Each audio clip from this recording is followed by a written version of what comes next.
as well. Yeah, somebody does that now, Newstoter, and I think he's been doing it for a while. Who was that? I was in his space one time, and he had people coming up there one at a time. Yeah, that's not a yeah. Tariq, I think Tariq does do that as well too, and it saves down on a lot of the little issues you have in these spaces, man. Like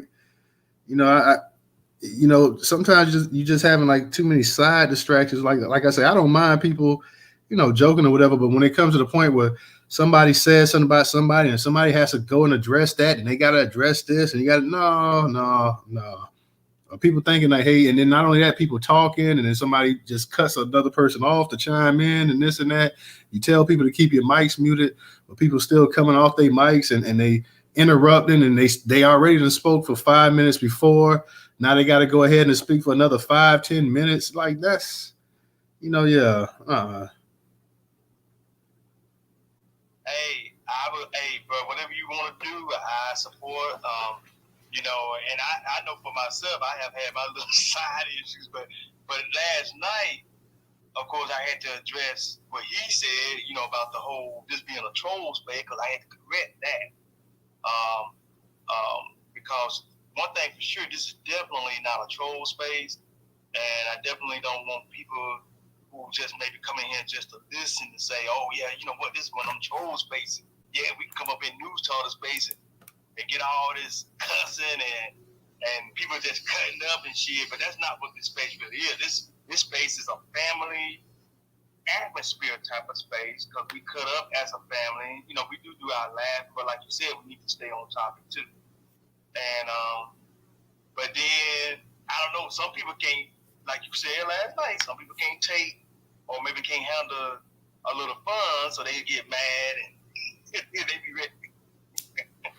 Yeah, and that's what I'm saying. Like, yeah, you're starting to get to the point where people, it's becoming to the point where now you're starting to at times have 15-minute conversations outside of the actual topic, and people, let me address this, let me speak this, let me say that, or whatever. And then, like I said, also, people interrupt other people while they speak, and I tell them not to come off their mic, keep your mic muted. Somebody speaks, and here comes somebody else, and hey, you already spoke for 5 minutes or 3 or 4 minutes, and now you're finna come back up here and cut in front of somebody else and speak for another 3-4 minutes, and people think like, hey, them and somebody else should just have a side discussion while we just sit here and just listen. Like, nah, I don't think so. Like, that's not the point of this actual space here. So we just gotta let people know like that's not the case here. So I'm gonna play it by ear. I'm gonna see how things go tonight. I'm gonna keep it in the regular format, but if things get to the point where I think adjustments need to be made, and we'll go ahead and we'll start to get it to the point where, hey, we'll just bring up one speaker at a time. When that speaker speaks, we'll drop that speaker down, and everybody else put their hands up, and we'll just bring one person at a time and do it that way. And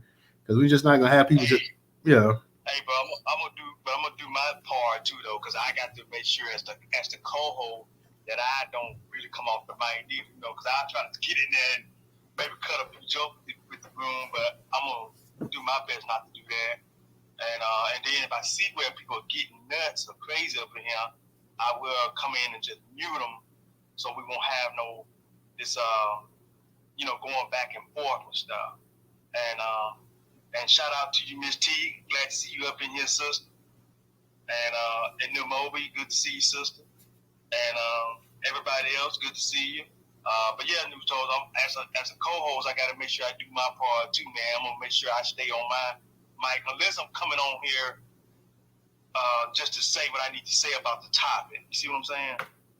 Yeah, I feel you on that. Like I said, sometimes it's okay, but then it's just getting to the point that, hey, people just constantly like, hey, don't come out, and then you tell people and they still do it. So that part that kind of gets a little aggravating. So, but yeah, we're gonna go ahead and get this thing rolling. We just allow some of our people to come up here and let them kind of come up in the room before we go ahead and get this thing rolling. But like I said, you're right, Professor. Tonight, I'm sure most people are gonna want to talk about this actual incident that happened on the subway, and then unfortunately we had another mass shooting. We had a couple because the dude that was out there, Texas, Oklahoma, wherever he was at, he just got caught as well too. So we this is like the 190th mass shooting we've had this year. Miss T, what's going on? How you doing tonight? Good evening, everybody. What's up? What's up? Just want to check in, let y'all know Miss T is safe. We got an active shooter run here in Atlanta. Oh, yeah. Got us locked down. Y'all can hear the helicopters. But apparently they're saying it's a 24-year-old black boy. Shooting happened in Midtown, but some kind of way he's made it up here to where I live in Cobb County. Now, why did he come to count on being busted county from Atlanta? Not sure. And we're trying to figure out how he got here through Atlanta traffic as well. If y'all have ever been to Atlanta during rush hour, it's sickening. But we're on lockdown, and they're still looking for him. Shout out to the little brother. I don't know what's going on in his life, but I think one person so far has died, and 4 others are injured. But so far, so good for me. All right, Miss T, glad to hear that you're safe and sound. And matter of fact, I was going to get ready to touch up on that article as well, too, just to go ahead and just touch up on some of the things. And yeah, like I say, unfortunately, this is the 190th mass shooting so far this year.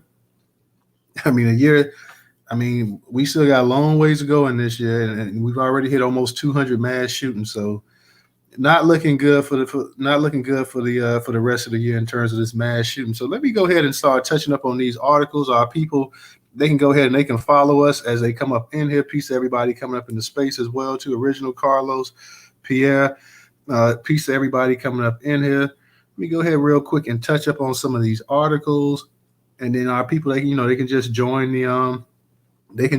us as they come in. So give me a second. I actually didn't print them up today, so I'm gonna just actually read them off of the actual sites, and they're all up in the Jumbotron as well, too. So give me 1 second, guys. Let me touch up first on the one about the subway. Its title is from Black Enterprise. It says, New York subway rider dies after fellow passenger holds him in headlock for 15 minutes. A new video released by the New York Post shows the shocking moments that led to the death of a man on a New York City subway at the hands of a fellow passenger. According to witnesses, 30-year-old Jordan Neely boarded the northbound F subway train and soon began hurling insults at passengers. He started screaming in an aggressive manner, said Juan Alberto Valquez, who told the Post. He said that he had no food, he had no drink, and that he was tired and he didn't care if he goes to jail. He started screaming all these things, took off his jacket, a black jacket that he had, and threw it on the ground. That's when, according to Vasquez, a 24-year-old former Marine, stepped in and brought Neely to the floor of the subway before placing him in a chokehold, which he held for 15 minutes. Neely lost consciousness and was eventually pronounced dead when EMS workers could not revive him. The 30-year-old lived on the streets and had a history of mental health issues. I think that in one sense it's fine that citizens want to jump in and help, but I think as heroes we have to use moderation. Vasquez told the Post. This would have never happened if the subway police had shown up within 5 minutes, he added. Then we'd be talking about a true hero. It's complicated. The 24-year-old suspect was taken into custody but was released shortly after. He declined to comment on the situation when he approached the Post, saying, I'm not interested in answering any questions. Thank you. As discussions continue around the use of excessive force by law enforcement on people experiencing mental health crisis, it may be time to start conversations around the responsibility of civilians in similar situations. So like I said, that is from the actual Black Enterprise. That video was circulating yesterday on Twitter and social media. It's out there, Facebook, Instagram. I'm sure it's all over the place right now. And you can't hold somebody in a chokehold for 15 minutes and expect that person to be okay. I know this person was a Marine as well too, but that's just not going to happen. You can't. This isn't a cartoon. You put somebody in a chokehold for 15 minutes and you don't let go, that person's going to do more than just pass out. That person's going to die. Next article we want to touch up on also is about the actual shooting in Atlanta as well too.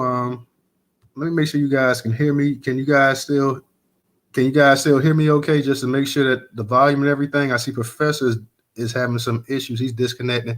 Miss T, am I good with the volume? Can you hear me? You're excellent. Hear you loud and clear. Okay.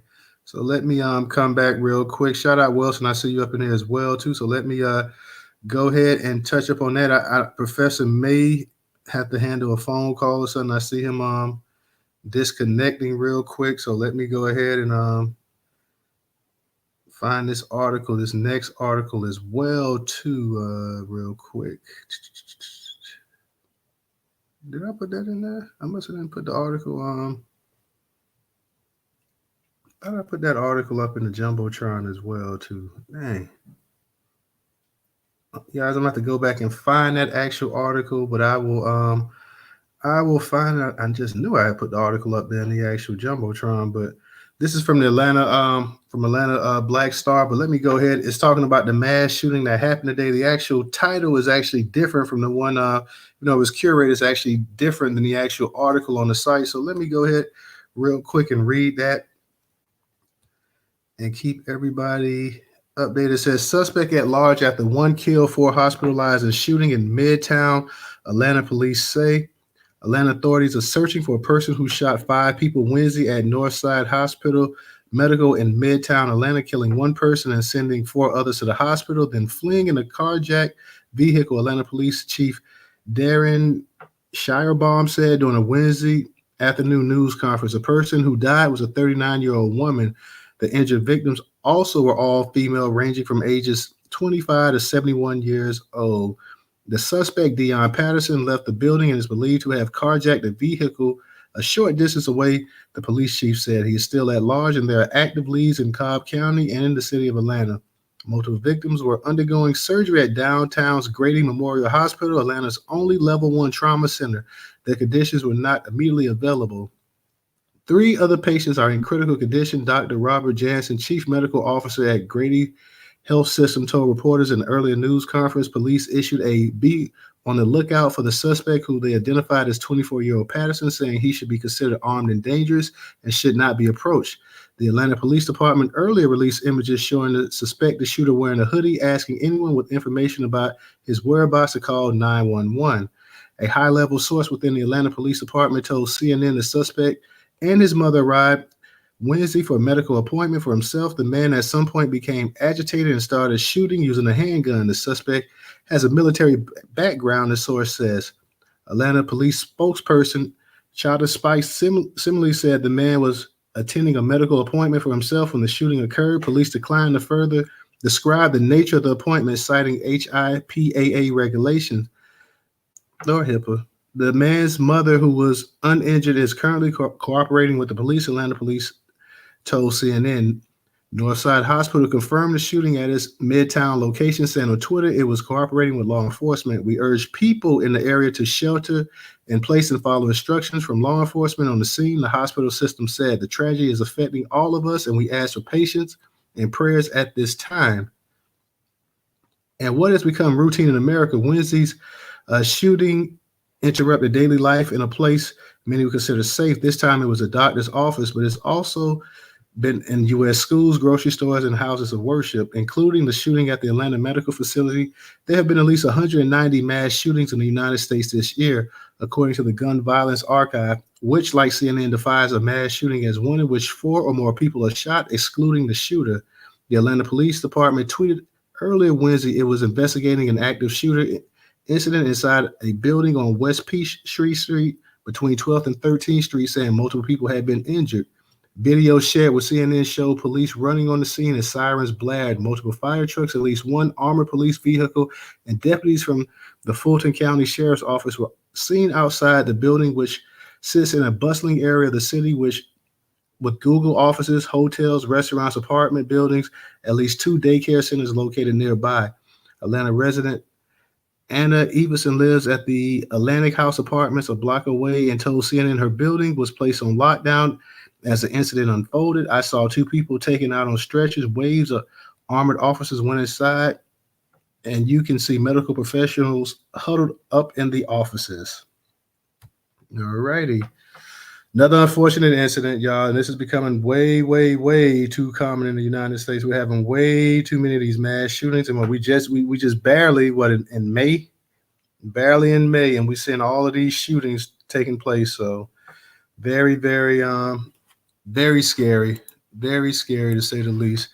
Let me go ahead. DJ, I see you came up here. Professor, I know you was up it and I saw you disconnect, and so hopefully everything's okay. And let me touch up on this the Brat thing real quick as well too. I know y'all saw the article with the Brat circulating, and the Brat, of course, her and her wife, they're having a child, and like so many same sex female couples especially, they're taking the egg, I guess, of the wife, and they're gonna go ahead and they're using semen, and it's been a discussion about the availability of black semen out there on the market.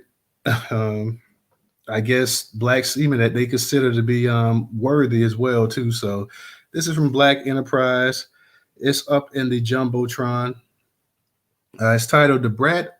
Also curated on the Newstoter.com platform. The Brat opts for white sperm donors since the black option looked like Jiminy Cricket. For those that might not know who Jiminy Cricket was, he was a Disney character. He was like a grasshopper, I believe. So the Brat and her wife, Jessica Judy Harris Dupree, I think Dupart, will welcome a biracial baby boy after selecting a white sperm donor to conceive their first child. The happily married pair are sharing their pregnancy journey in season 3 of their WETV series Brat Loves Judy. Last week, the show followed the rapper and the hair care mogul as they began their IVF journey and selected a sperm donor.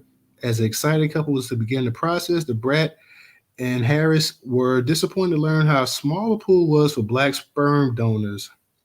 Their doctor, a black woman named Dr. A, appeared somber while addressing the issue behind the lack of black donors. This is an issue. Unfortunately, there just aren't enough black donors, Dr. A told the couple. Black sperm donors, black egg donors. Unfortunately, the pool is limited. The couple decided on a sperm donor, but the matches dropped at the pairing donors. We had to find a donor that was negative of the 4 different things that I'm a carrier of that actually reduced our candidates by like 90%, said Harris.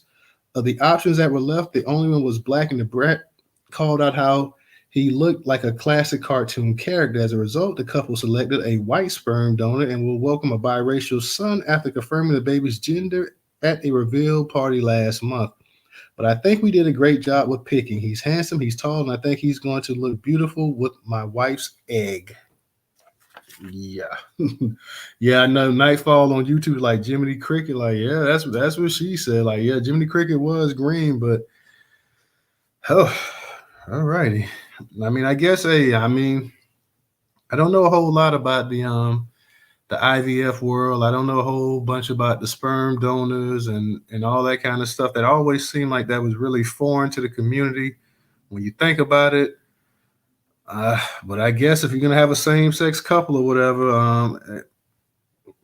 I guess you would think maybe they could find somebody, but I guess by doing this, you're screening and everything else as well too. So it's different to say the least, y'all. It's very, very different to say the least. Wilson, how you doing tonight? Hi, I just wanted to share something with you guys just from experience through my sister, who is an OBGYN on the East Coast.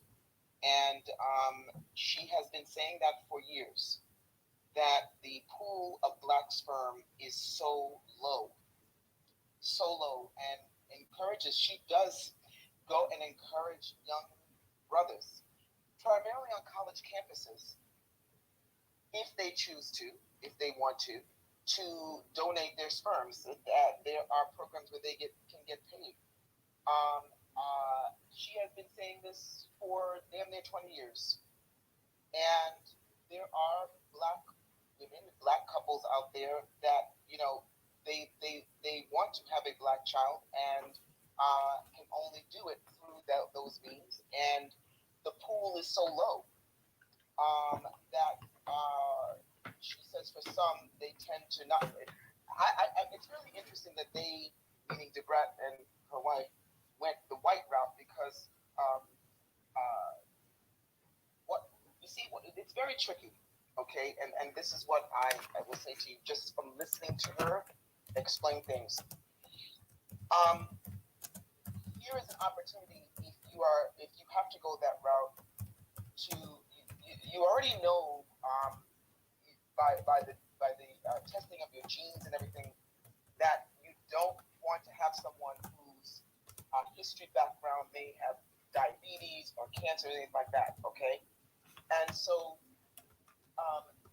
on top of the fact that the couple may want to have a sperm from a black man, if they have a family history, a genetic history of certain things, it could cause problems for the child. All right.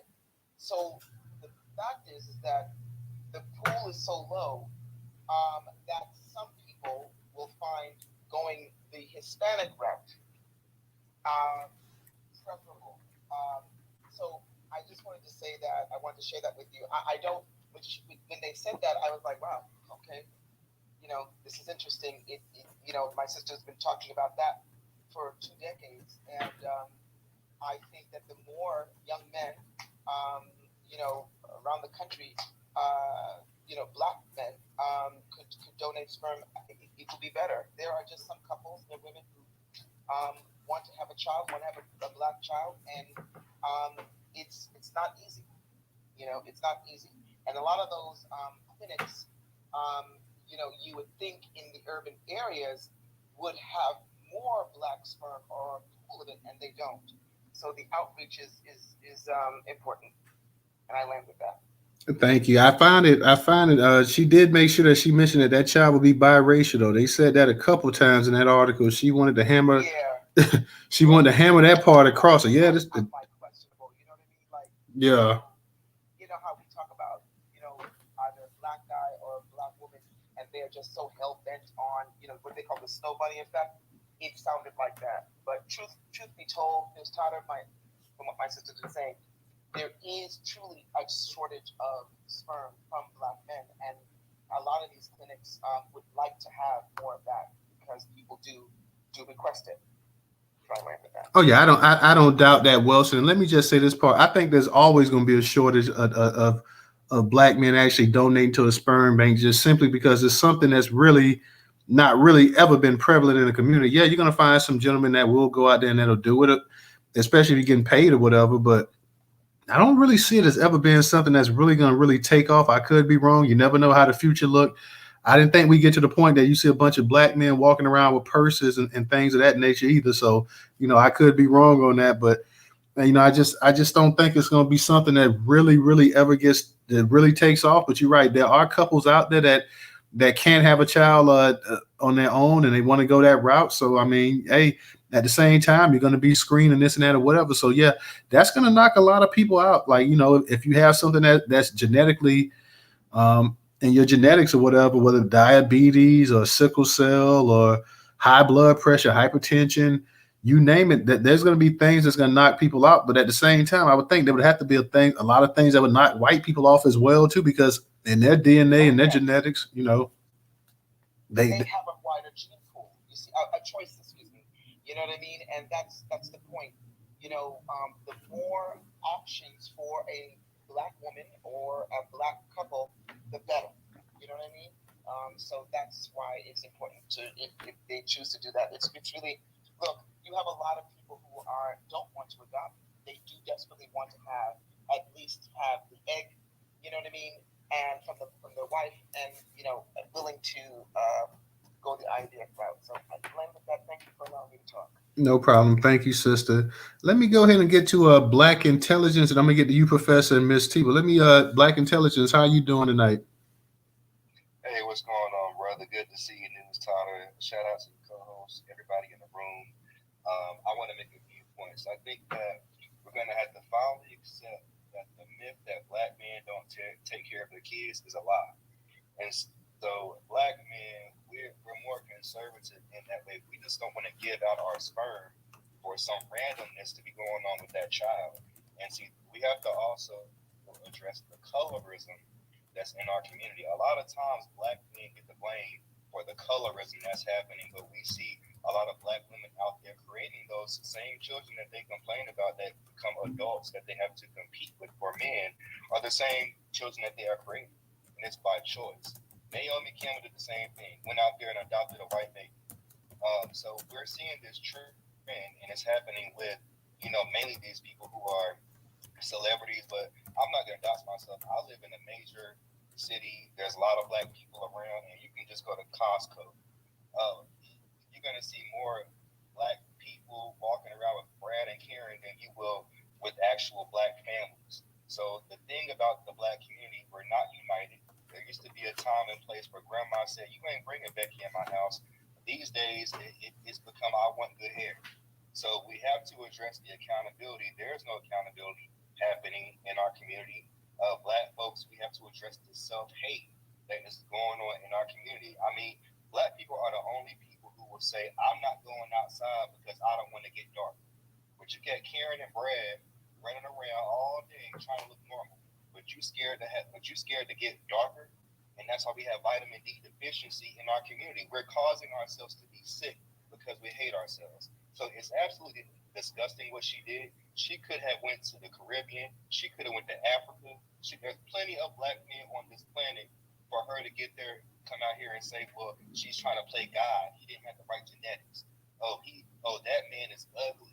You know what I mean? So there's no excuse. She wanted to create her mulatto baby so she can have them be accepted in white society and be a token Negro. We got too much of that going on where black people want to be the only black person at the party. There's too much of that cooning, buffoon, and tap dancing that's going on. We're making up too many excuses for it. And I'm just going to land there. Black men are like to be present in their children's lives. That myth is done. And there has to be accountability for not only the women in our community, but the men. All the swirling, all the self-hate, it needs to be addressed. And we got to put our foot down on it. She's not going to get away with saying, the genetics weren't matching up. This guy was ugly. That's done. You need to address your self-hate, Brat. And that's why Allen Iverson did not put his seed in her. And I'm just going to land right there. Boom. Forget that back in the 90s, that her and AI was a little couple for a while as well, too. And here's the thing. The Brat's woman got all kind of money as well, too. I heard she's a baller. The Brat should have some money. So, you could go ahead, if y'all plan on having a kid, you could do like a year search for people. If you're really trying to have a black child, and like you said, if you don't want to have if you can't find one here in America, which, I kind of find it hard to believe. You got the Caribbean, you got Africa, you got Latin America, you got I'm sure in this world, I don't care what kind of numbers they want to spew and lie about, I'm sure you got over 1 billion black men on planet Earth. They can sit and lie and say, well, it's only it's over 1 billion black men on planet Earth. So you can find it. You have the money, you have the ability, the option, the power, and everything else. For the fact that, when I was reading that article, like you said, black intelligence, the fact that even, and maybe I'm reading too much into it, the fact that we're able to say that, hey, the black guy, he looks like a cartoon character, yet the white man, he's tall, he's handsome, and like, what in the world are we talking about? like, hold on, like, look, you yourself, like you just said, black intelligence, you dated AI, and a lot of the women up in here were crazy about AI back in the 90s, okay? A bunch of chicks I dated loved Allen Iverson. They thought he was it. So if you could find, I mean, that's what I'm saying. If you could find an AI, the Brat, if you could date an AI, you could find another AI out there somewhere. So let's stop the nonsense here. You can find another brother out there, whatever. Let's stop it. And talk about tall and there's you got a whole league of giants, of black giants called an NBA out here. Tall as hell, athletic and everything else that you could have went ahead and hollered at. So, and you make another point, like I say on Black Intelligence, that a lot of black men in particular, one thing that you got to realize that when you're talking about donating your sperm to one of these sperm banks, you intend on, like, somebody's going to take that sperm and they're going to have kids with it, and you will never see that child in your life. So you'll never get a chance to raise that child, be part of that life. So a lot of men don't, they don't want to have that over their head. And I know there's some brothers that definitely would, but you got a certain amount of people, I don't care what race it is, that's going to be like, well, hey, if I'm going to make a child, I at least want to be part of that child's life as well, too. So that's not an easy thing as well, too. So just looking at it for what it is. And, there are a bunch of people out there that we could find. So she could find if she was really trying to find one. So that's just my personal opinion on it. Professor, go ahead and unmute your mic. Yeah, thank you, that Newstoter. Shout out to the family in the space here, to all of y'all ladies, to the gentlemen, peace, power, love, and reparation. We're gonna get it. It's ours, and it belongs to our ancestors, baby. And we're here to take it. Now, with that being said, Sister Wilson, I understand where you're coming from about the options. Maybe we do need to look at more options.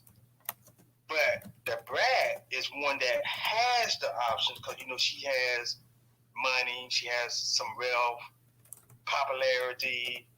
She has the ability to be able to maneuver into different spaces to find the so-called black sperm that she wanted, if that's what she really wanted. I just wonder if that's what they really wanted. Or did they just really want to have a mulatto, a light-skinned child, see? And so that is an issue within our community where some people are into this light complexion type of people. It's a colorism thing, and it's been self-inflicted, but it's also something that came via the white supremacy system. But we are doing more self-infliction to ourselves too, and it is something that I think our people are trying to deal with because it's another part of that trauma that we're trying to go through, and we're trying to find a way to process it and get over it, but it's hard because it's been passed down for so many generations now. But what I see with this situation is what Black Intelligence just said. We can't give any more excuses on this. She has the means and the option to find black sperm, and she chose to go this route because she wanted a caucasoid. That's all it was. She wanted one, so it can fit into society. That's what it is. That's what it comes down to. Now, moving on to the next topic of the mass shooting in Atlanta. I'm praying for the victims. That's the first thing I have to say. The victims in this situation, they get much prayer and love from me. But I also want to throw out some mad love and respect and prayers to the brother because I don't know what this brother is going through. From my understanding, he has a military background, so that smells like PTSD, y'all. You see what I'm coming from? There's something going on there. And we got to shower this brother with prayers, and we got to shower him with love because he's going through some pain. As we know, in America, a lot of brothers don't get love in America. You know that. We don't get no love here. So it can mentally drain you. It can mentally just make you tired of living. It can mentally just really put you in a bad place, like in purgatory. You basically feel alone in America because every time you look around, it's always this heat thrown towards the black man. And it's everything coming at you as we look at the video recently of a brother by the name of Jordan Neely out of New York City on a subway who was just killed by a low-down, snaky caucasoid who was being called a hero by the NYPD, which is a racist police organization. Now, Newstoter is going to touch up on that topic. I don't want to go any further because I know he wants to touch on it. Oh, I touched up on it, Professor. So you can go ahead because you must. I think that's when you had left the space for a second. I already. Yeah, I did. Y'all, Twitter is acting shitty again. For whatever reason, it kicked me out this space after I sent out some DMs to invite family into this space, and for whatever reason, this thing said you are now removed as a co-host. What? Yeah, it removed me as a co-host and then kicked me out the space. See, this is what I'm talking about. This whole shit, y'all. See, this is trauma. See, that was trauma right there for me, y'all. I got kicked out of a space for no goddamn reason. See, that's trauma. No, I'm just messing with y'all. That's not trauma right there, but. On this situation with Jordan Neely, y'all, let's say a prayer for his family, and let's send out a lot of heat towards NYPD, Mayor Eric Adams, and anybody else that is behind that low-down, snaky caucasoid that killed him. This brother was on that subway and did not touch anybody. Now, sure, he was saying stuff, but saying stuff does not give anybody the right to come behind and choke him out. See what I'm saying? This is crazy. But yet people want to call this guy a hero because a brother was saying that he was hungry? Choke him out for 15 minutes. Rest in peace, Eric Garner. Yes. Rest in peace to Eric Garner. Rest in peace to this brother Jordan Neely. Rest in peace to all the brothers and sisters that have been harmed by the system that we're living in. And it's a nightmare for us here, y'all. Christopher Dormer, remember him? Yes, yes. Let's say love and prayer for all of these people and their families. Every time I go back and look at this video with Jordan Neely, it makes me cringe that people would think that the guy that did it is a hero. I don't see how you can call him a hero because this guy, Jordan Neely, was not touching anybody.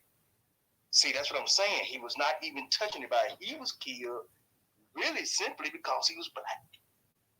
This dude felt like he could do this because he saw a black man and he knew society doesn't give a damn about protecting black Americans, particularly black American men. So he knew this, and he knew that people would be behind him and nothing would be done to him, because guess what? They took him in. They took the dude in, but he was let go. Now, supposedly, they still are investigating to see if charges can be filed against the guy. Well, if it was me, charges would be filed. If I was in charge of this, I would file the charges against this guy for murder. All right, family, I want to hear what everybody have to say. Let's have a good space. Everybody, I'm just going to reiterate this because I don't know if Newstoter did. I got dropped out. Everybody, please stay on your mics. Keep your mics muted while everybody's talking. Let's try to hold a good space. We can still have the good time. You know, we're going to have a little fun in here because, you know, the family is the family. Newstoter family is always about having a good time. But everybody, let's just not get off these mics and argue with people, okay? All right, I'm going to land right there. All right. Go ahead and get to Miss T, and then we get to you original as well, too. So go ahead, Miss T. Thank you again, Newstoter. Hey, shout out to everybody in the space. Miss T is in the ATL, and I am safe. I am safe. I do express some young man that's he's got to be scared out of his mind right now. So I do feel some sympathy for him. I do feel sympathy for the family of the person that life he took. But I do know that we are suffering in this country. And sometimes your mind breaks.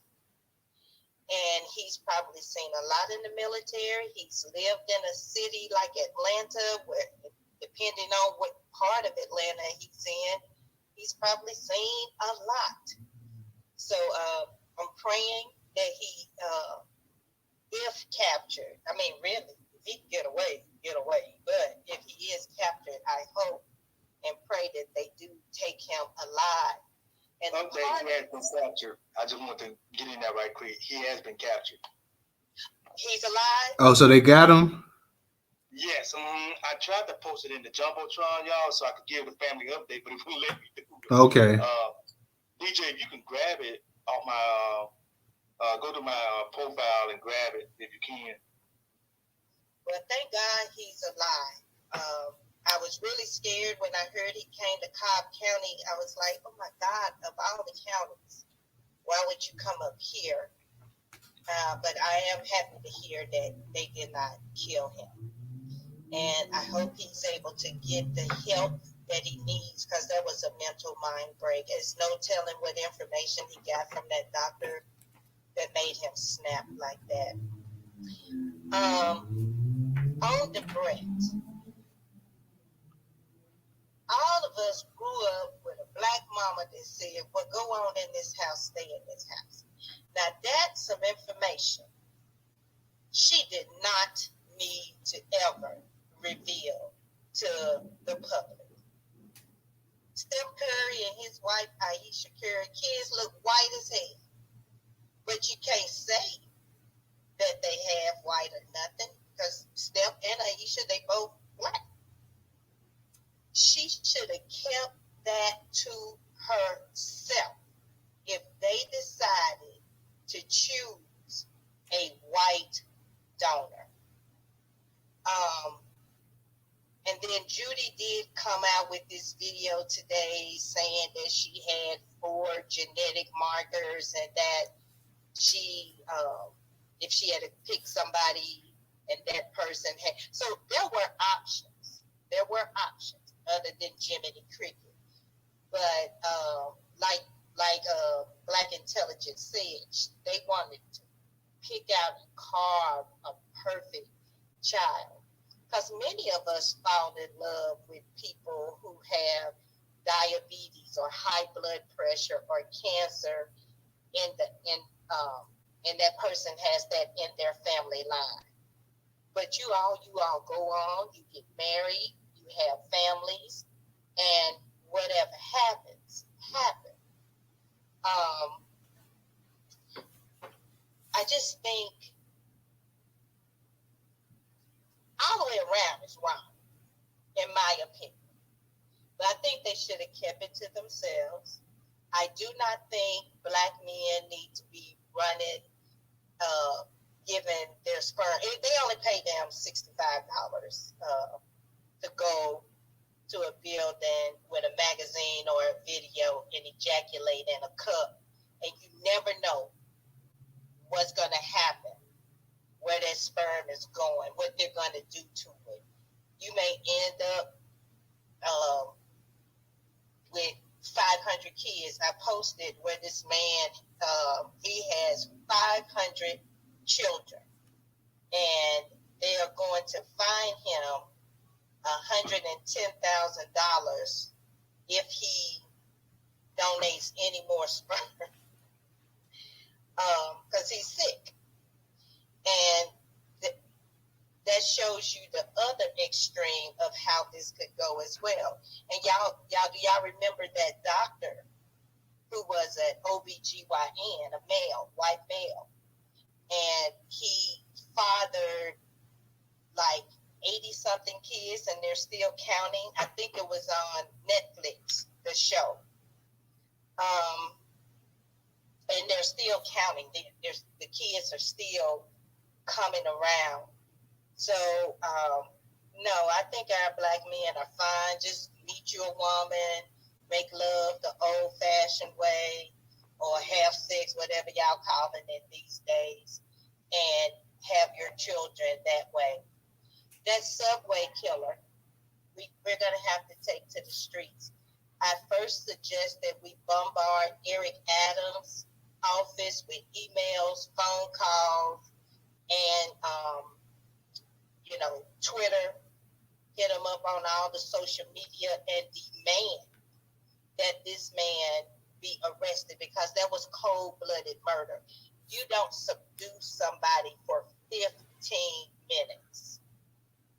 And especially not for invoking his freedom of speech. If this man was hungry, he probably was not in his right mind. That happens to people that are diabetics. If their blood sugar drops too low from lack of food, they become incoherent. So we don't know what this brother was going through, but we do know he had the right of freedom of speech. If you didn't like his tone, that's your business. That's not his problem. If you were afraid, you could have moved to another car. You had no right to come up behind him, is what the article said. He came up behind this young man, grabbed him, put him in a chokehold. And then there was a black man, if y'all saw the video, holding his arms. That sucker needs to serve time too, because because you were an accomplice in this murder. Because that is what they did to that young man. In his suffering of being hungry, they murdered him. And we have got to make noise. I'm sick and tired of this. They seek out our vulnerable. They wouldn't have did that to you, DJ. You know what I'm saying? But they seek out those who they think they can attack. And I think the white man was, 24 years old? So, yes, that sucker needs to be arrested. Charges need to be pressed on him for murder. And that's not an attempted murder. That was first degree. You have a video of it, and you intended to do exactly what you did, which was kill that brother. And with that, family, I'm praying for us. It's just going to get, if we don't get out here and get active, it's going to be more serious things that occur to us, that happen to us. So we've got to get out here and get busy, or it might be your child next. And with that, I land my plane. All right. Thank you, Miss T. Thank you. It's up in the Jumbotron. I got it up in there now for everybody to read. All right. Thank you, Miss T. We appreciate that. Let's go ahead and get to original. Original, how you doing tonight? Hey, doing great. How's everybody doing this evening? Good, good. Let's start with Atlanta. Okay, well, I found out about this situation this afternoon, but I really wasn't on my computer that much today at work. So one of my coworkers said there was an active shooting because I work in the Midtown area too. I don't work too far from where the shooting took place. And I said, so the building I work in, I have been trying to tell these fools about how we need to increase our security. Because where we work, it still is somewhat of a transient area. And because I know people would get upset with me because I'm on the floor for the most part alone during the day. I turn on all the lights. It's what you have on. I said, I am not sitting on any floor with the lights out. I don't do that because anyone can come in and do whatever. So if you want to sit on the floor with no lights on, that's on you. But if I'm on this floor, the lights are going to be on. That's just it. But what was interesting about this, though, today, the CBS station, CBS 46, I was watching them today. And what they did, it was just so egregious. They was grasping for straws to put anything negative. Now, what the brother did was wrong. What he had a mental, and by the way, they say he was in the Coast Guard. That was the part of the military that he was in. He was in the Coast Guard. But what they did, they started pulling up stuff saying that he had a DUI, that it was dismissed, and some other DUIs and traffic tickets. Those are just infractions.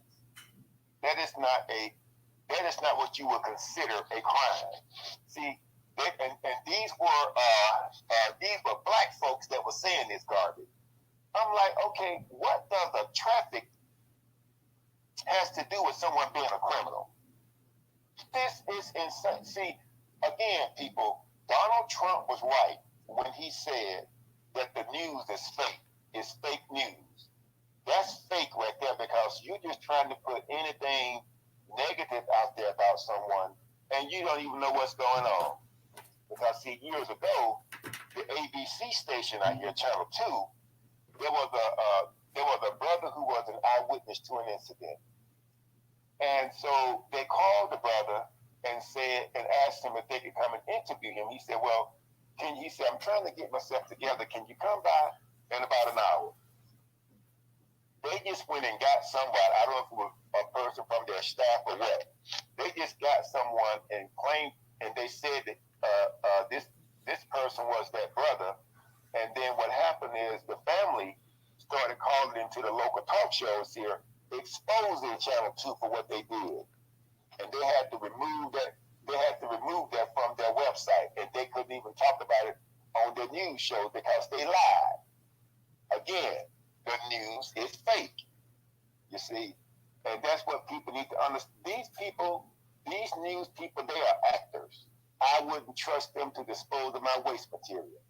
That's how, that's just that's the confidence I don't have in them, you know. And so, but yeah, man, when they started, that right there was just beyond sad, you know. Like I said, I don't know what was going on with the Brat and what caused him to do whatever. I'm glad he was captured alive, because usually when it's black folks, they just shoot first and don't even ask any questions. Now, this is still the same city where the Atlanta police broke into a 92-year-old woman's house, killed her, and tried to stage the site and said that she was selling drugs, and tried to get an informant to lie for them. Even the informant said, I'm not going to lie on grandmama like that. You see? And then they got caught, and the DA, who was black, because what they did was beyond egregious. And what they did was they gave them, instead of giving them consecutive sentences so they would serve some time, this dumbass gave them concurrent sentences, so they really didn't serve any time, because everything was just served all in, served in one. So I keep telling people, Atlanta is not a black mecca. Black folks don't run Atlanta, they're just worker bees. They don't run a damn thing in this city. And so I don't care who is listening that don't like what I'm saying, but I'm just pissed off at this point, because of the way that these people conduct themselves when it comes to us. You know, they would take our vote and use it to represent every demographic except for us. And so I'm done with that. But I just wanted people to know that what some of the, and I'm going to try to watch some of the other news stations better. In fact, I guess I better turn my TV on and hit record so I can catch this other news, station that comes on at 10 and see what they're saying. But this is beyond shameful. And see, here's the issue, people. See, they tell people that you can't believe what you see on the internet, right? See, what's going on now is that, see, the internet has really made it difficult for the news people to lie. Because, see, we're connected with people all over the country, if not the world, so we can tell them what's going on. And there's nothing that they can do about it. See, they didn't intend for the internet to jump off the way it did. But I'm glad that it did, because see, it's making it more difficult. They're going to be forced to put the truth out. See, once we get it, we started sharing it. That's it. Now, as far as the Brat, I could give a good God, you know what, about this sorry piece of excrement. I ain't gonna cuss tonight because there's sisters up in this joint. I mean, see, people, let me share this with you about this so-called Brat. Now, some years ago, maybe around like 2012 or so, this dumb piece of excrement, this little girl, she was working with, she had been in several, I think, movies or TV shows with Tyler Perry. And so, you know how people have events and they will hire a hostess. So she was the hostess for this event, and this dumbass piece of crap came up in there, and this one radio person was trying to defend her, and I said, And so she hit this, and this little girl, she's a pretty little girl too. She accidentally stepped on this dumbass shoe. That's when she went to jail. She took a bottle of champagne or whatever it was, and she hit this child with this bottle of champagne. I don't know if it was filled, if it was a filled bottle or it was empty. And that little girl sued her and filed charges against her. That's why her ass went to jail. I was hoping that she'd stay in for longer than she did. You know, go around, and see, who knows? If the little girl had been white, I doubted she would have hit her. I'm just going to go there with it. I doubted she would have hit her. And this one person was trying to defend her. I said, oh, no. See, there was a song that was out. It was called Hit That Bee With a Bottle. I said, no, see, they come around us, and they want to act out this foolishness. Now, I bet you she wouldn't have hit a white girl with a bottle.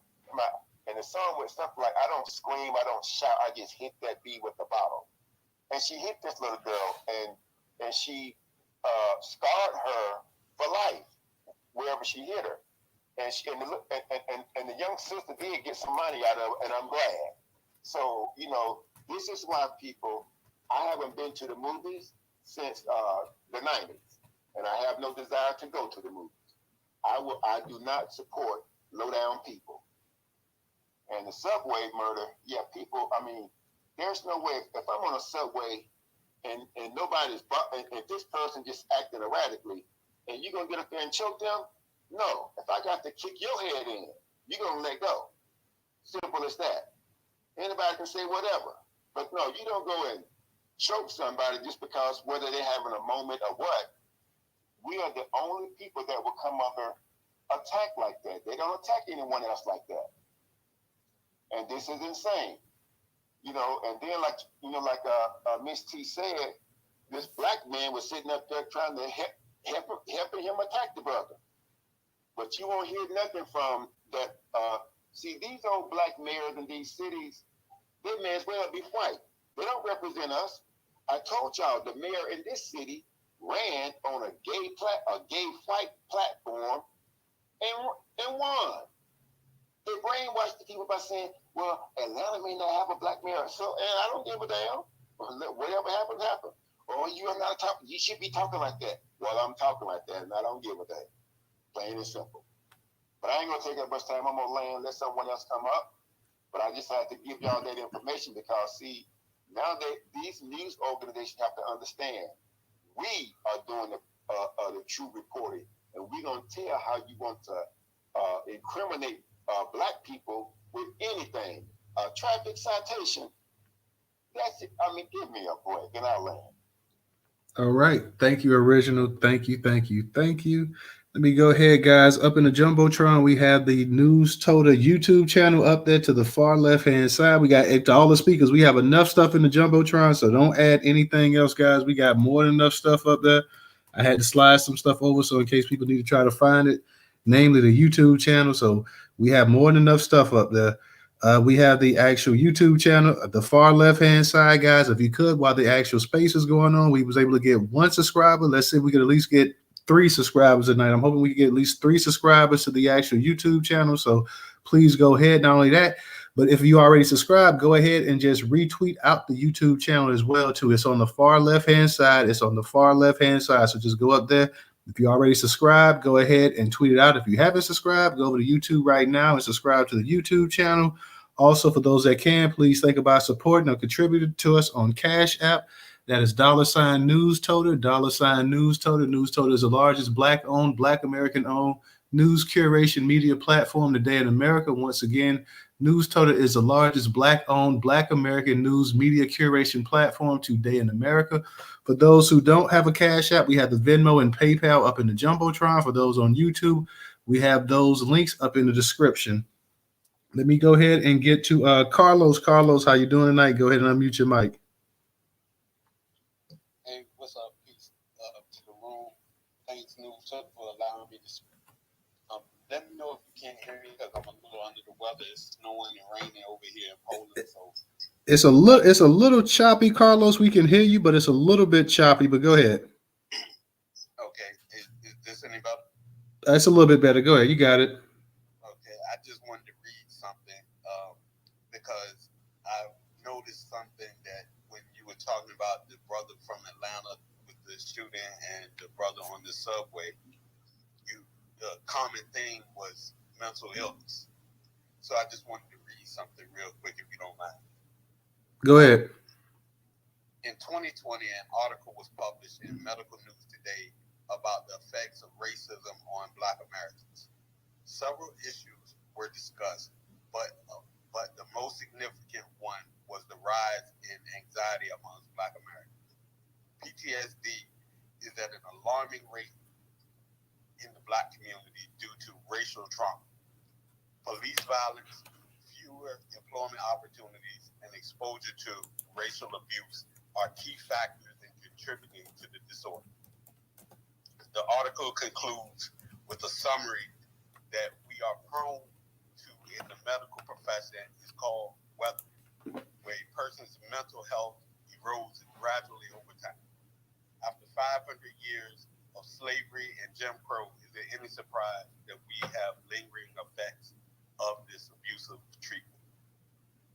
And I just wanted to say that because this is going to become a common thing when you see something in the media about Black people committing a crime.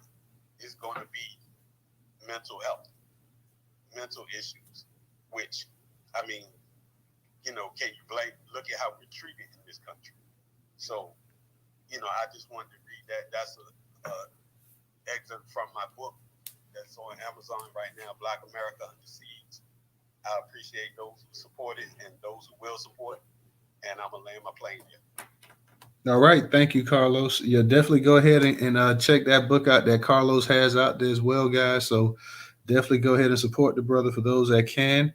Let me go ahead and get to Welsing again. Welsing, go ahead and unmute your mic. I just wanted to say, because I didn't speak on the other things, that as a person who was born in New York, I worked in New York for several years. I partied in New York for a long, long time, and I've taken those trains. I have seen some of the most comical things on those trains, and I've seen some wackadoodle things on those trains and subways. And I will say this to you. This young man didn't put his hands on anyone. He didn't threaten anyone. He was shouting and saying that he was hungry. Believe me when I tell you guys, believe me, if you've never been to New York or never taken the subways, believe me when I tell you, that's nothing. That's nothing. That's nothing. I have sat on the train fully dressed and fresh in the mornings going into Midtown and having to make a decision to stand in my heels the entire ride or sit next to this man in his diapers, completely filthy, with a sign around his neck that says, I have AIDS. Guess what I did? I sat next to him because I did not want to be on that damn train in my heels, standing the whole damn time. It was the only seat that was there, okay? We see things on the subway platforms. We see things going down the subway. We see things in those trains worse than what this man did, okay? Worse. What he said was nothing. What he did is business as usual on those subways. So the message now is this hero, who's been lauded as a hero, the message, the domino effect, is that anyone can deputize themselves against Black people. They can be the George Zimmerman, another one, like this one. And so his brother that helped him, I tell you, I wish I don't even know his name. I didn't even read the article because when I saw the video, it reminded me of Eric Garner. It reminded me of George Floyd. You know, and so I saw the video and I just couldn't believe that these two people, you hold him in this position for 15 minutes, you asphyxiate him. And you stood there and watched this man's life just slowly dissipate. I just don't understand. You know, what kind of person can you be? Now, I can understand. Listen, man, I remember now, I've been on a train sitting there and a man sitting across me with his dick come out, wanting me to take a look at his dick. You just don't even, it's just New York. It is just New York City. So this guy, this was just an excuse to lynch a Black man, seriously. And I think it was either Professor or Original. I think both of them. My heart goes out to him and his family. Because mental illness is not a crime. And mental illness should not be an excuse to murder someone. Thanks to Ronald Reagan, and this is a fact, thanks to Ronald Reagan, we have eliminated. Mental health is extinct because of Ronald Reagan. And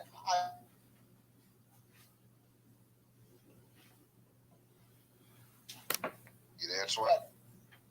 Are you there, Wilson?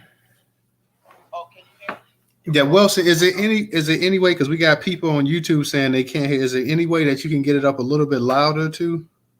Oh, sure, not a problem. Can you hear me now? Better? It's pretty much about the same still.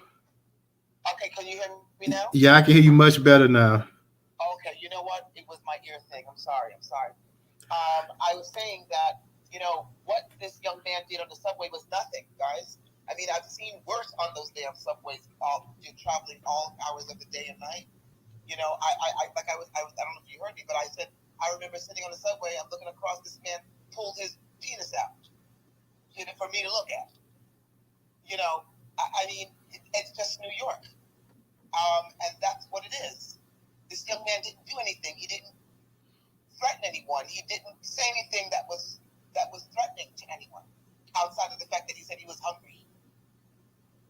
And so, Eric Adams, I don't understand New York City. How could you didn't hire a mayor, you hired a cop. Eric Adams is a blue first Negro. He is a cop. And I'm not in New York City. I don't know if he has come out to say anything. But what should happen is that the Southern District of Manhattan should really investigate this. Because the NYPD is nothing but a bunch of tattooed gangsters. Racist ass gangsters. Blue Lives Matter gangsters. So this hero, according to them, is the message is that anybody can deputize themselves and lynch black people. And that's it. It's time to arm up.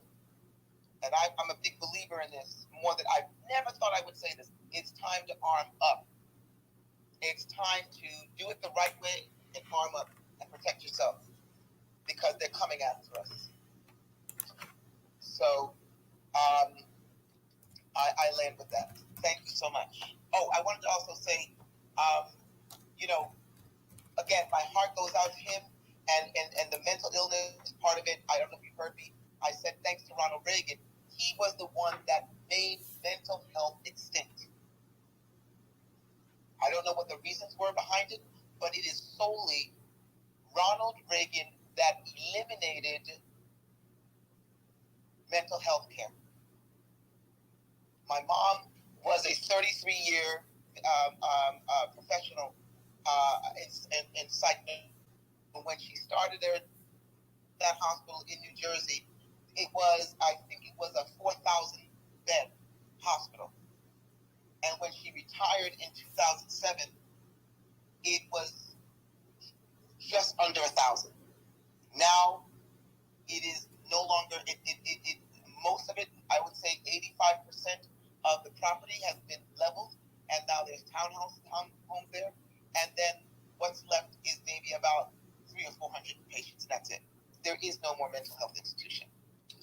So I land with that. Thank you. All right. Thank you, Wilson. Appreciate it. And I always heard that a lot of people said that Reagan was the one that opened a lot of these mental hospitals and put a lot of these actual was really responsible for this homeless population with a lot of mentally ill people going on the streets as well, too. So I've always heard that as well, too. So thank you, Wilson. You know what, Newstoter? I'm gonna investigate this because I want to know too. And I'm gonna, when I find it out and really read it and study through it, I'm gonna share it with the room in about a week. Okay? Okay, no problem. Thank you. Let me go ahead and get to Volvo. Volvo, go ahead and unmute your mic. Hey, brother, I appreciate you. Let me speak. Let me say this, but I want to touch on this. I can't hear anything.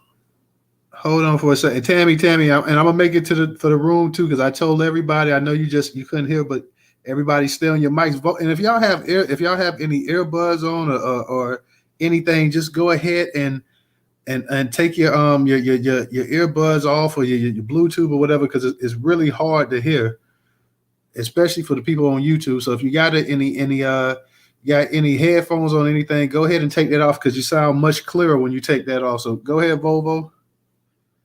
Could you hear me, brother?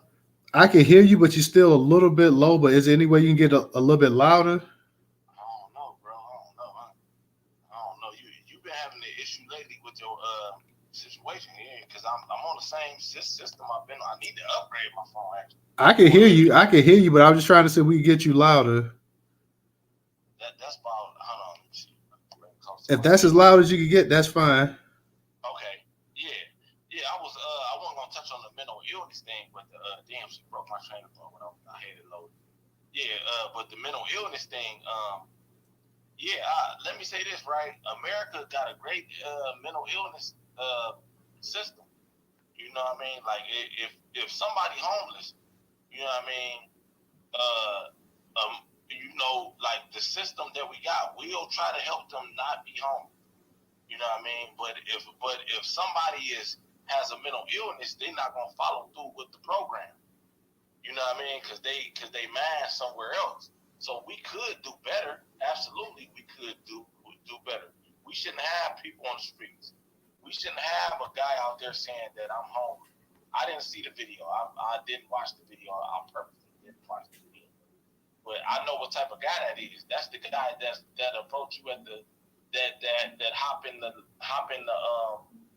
when you at the KFC and you at McDonald's. That's the guy that's saying, "Hey, I'm hungry. Yeah, can you give me $1? Can you buy me a sandwich?" A lot of motherfuckers will shoot him away from the car.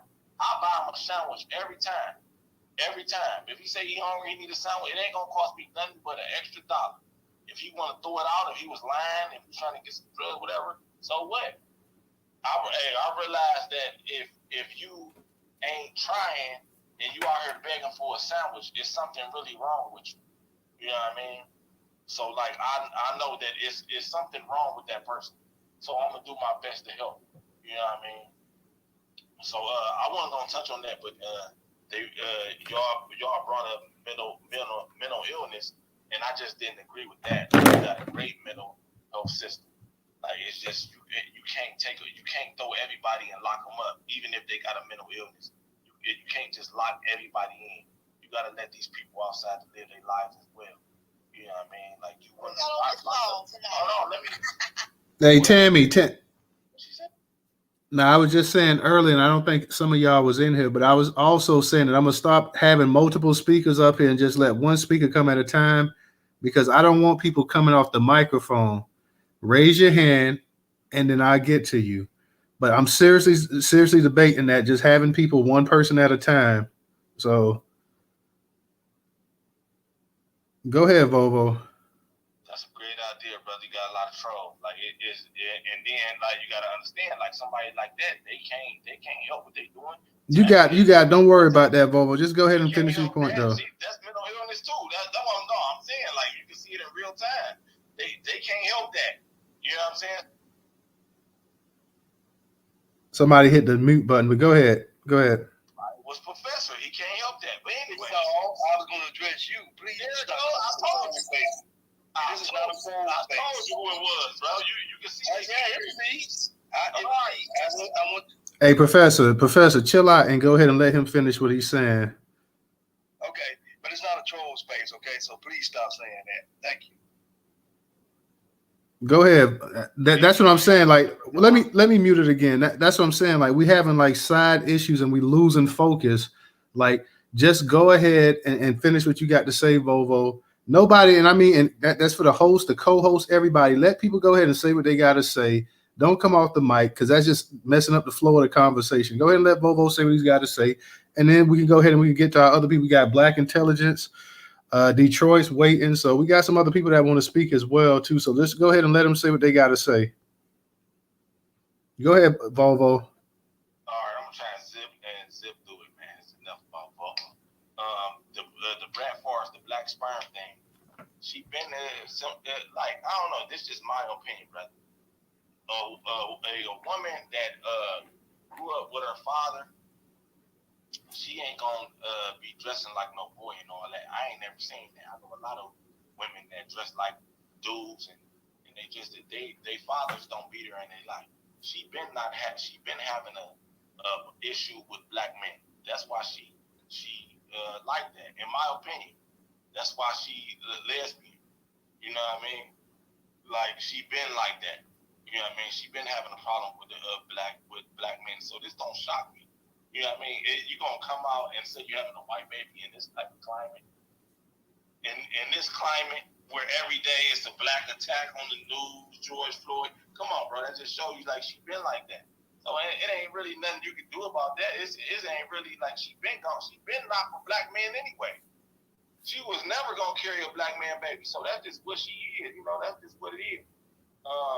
As far as the Atlanta shooting, this is another topic that I speak on a lot. I feel as though it's too early for me to give my honest opinion. I want to hear the rest of the story. Who was the guy? Boom, boom, all this, right? But I feel as though that in society, we shouldn't be walking around with no type of assault rifles, high capacity magazines, or none of that. That's not about self-defense. I feel as though it is a lot of mental illness out here, and in the human condition, we shouldn't be walking around with these weapons of mass destruction. We shouldn't be walking around with switches and drums and all that crazy shit. If you see the shit some of these people got, man, you don't want that to get in the wrong hands. And every time it get in the wrong hands, they end up doing mass shootings and mass killings and all that for random reasons, for no reason, for being mad about something else. So you don't want that type. You don't want society walking around with that type of firepower. The subway murder. I didn't watch that either. I just don't. I don't want to see it. But from what I'm hearing and from the highlights of it, like the steals and all that, the steal photos, click here, subway murder and all that. Let me say this, right? This is something I speak about as well. As black people, we have to know how to defend ourselves. Period. I say this, I've been saying this for years. It's a lot of white guys, Latinos, Asians, that's going to boxing gyms, MMA gyms, learning taekwondo, all that type of shit with you on their mind, with a black man on their mind, looking to position themselves in a black man's way, looking to position themselves, looking to fall into a black man's way so they can use these martial arts against you. They looking for that. If somebody going to the shooting range, learning how to shoot better so they can kill black people, you think that these guys ain't going to these MMA gyms, the UFC here, black man? There's all types of chokes and all types of shit that you don't know nothing about. You might be a nigga that work at a factory. You might be Newstoter that just curate news. And you out in public, and this white guy been training for 6 months, been running every day, all types of shit. Running, working out, lifting weights, looking to position itself in your way. You could be at a restaurant with your girl, or you could be on the subway. You can be anywhere, and he waiting to position himself in the black man's way, so he can use these chokes and these arm breaks and all this shit, these ankle locks, and all that shit. He know how to throw a better jab than you. He's looking for they could be a white boy at your job. These people, they hate you. So you gotta be ready for that. You gotta learn how to defend yourself. Always preach self-defense. We should learn self-defense in high school for shit like this, so we know how to get out of a chokehold and all that type of shit. These people here now, they looking to do something to you. These people hate you. Let me say this to black women, but this also go to anybody that's black. You know what I mean? But mainly black women. I'm gonna talk to you how I talk to a woman in my family. There's crude weapons everywhere. That's for anybody. There's crude weapons everywhere. You can pick up anything and turn it into a weapon: a book, your shoe, a pencil, your keys, anything. It's crude weapons anywhere. Your teeth, bite a motherfucker. What you want to try to do is draw blood. Usually when you draw blood, people stop. So try to draw blood. There's crude weapons everywhere. We must defend ourselves. I appreciate you letting me speak, brother. I'm going to drop down because I don't want to cause no controversy. All right, Bobo. Thanks. Black Intelligence, go ahead and unmute your mic. Hey, what's up, Newstoter? I just want to jump in there again. I wanted to first off, I wanted to shout out Chris Rock for the movie Good Head. And I'm going back to the Brat topic because there was a time when we were celebrating our blackness, we were celebrating our phenotype, we weren't ashamed of it. We We weren't trying to run towards whiteness. And I'm just seeing a trend in our community where the opposite is going on. And it just says to me that there's really a lack of unity. And we really got to get back to that. I was reading an article about from an Asian woman, because if you don't know, 30% of Asian women actually marry white men. And I thought it was strange that you would lay up with a group of people that literally did a whole opium war, wiped out millions. But I wanted to understand what was her thinking behind that. And the thing is, Asian women are highly sexualized by white men. It's like a fetish for them. But she said she was willing to trade that for privilege and power. And so when I look at these people who are going out here creating these biracial children and mulattoes and the same type of colorism that they complain about, it's the same thing. They want the privilege and the power to be around white people, to be in white spaces, and not be questioned about it. And so we really got to we talked about doing this before, but if you can go on YouTube, look at some documentaries of biracial people and what they go through, having to accept the horrible history of one of their parents' ancestry and how it has destroyed the community that we are part of today. And to me, I just can't fathom, and that's why I get frustrated when we have our people who are making millions of dollars and they're putting that money back into the clear community.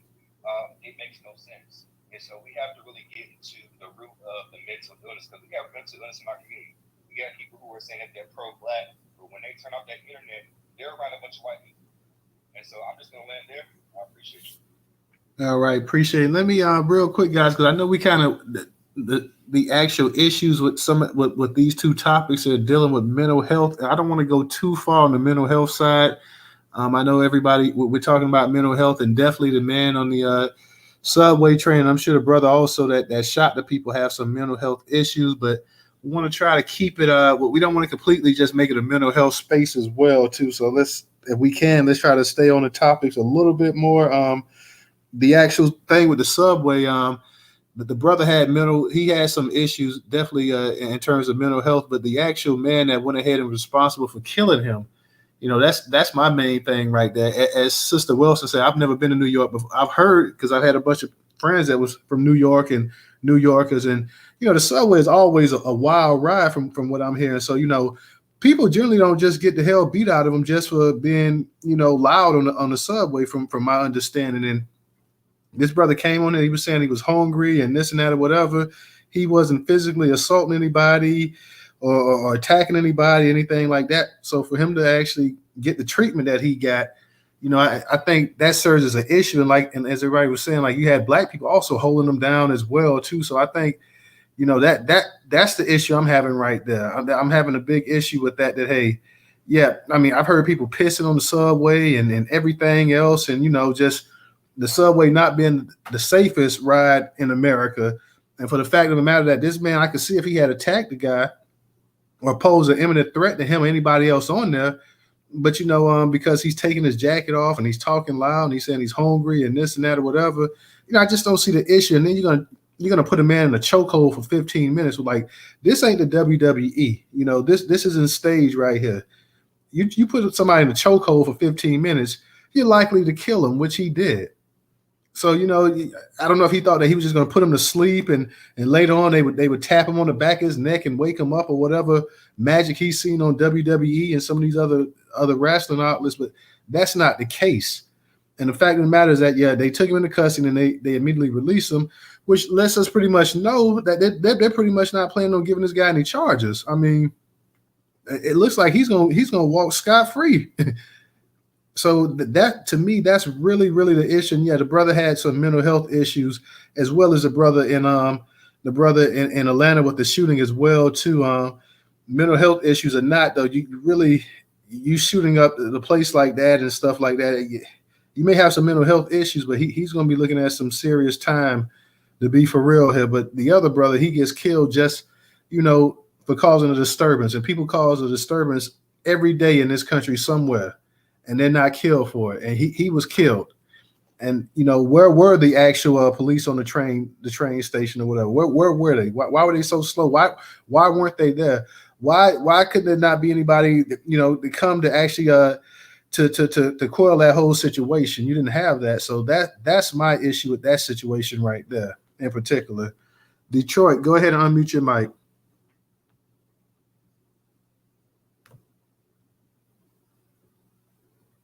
Can you hear me, Newstoter? Yeah, I can hear you. Go ahead. Cool. I appreciate that.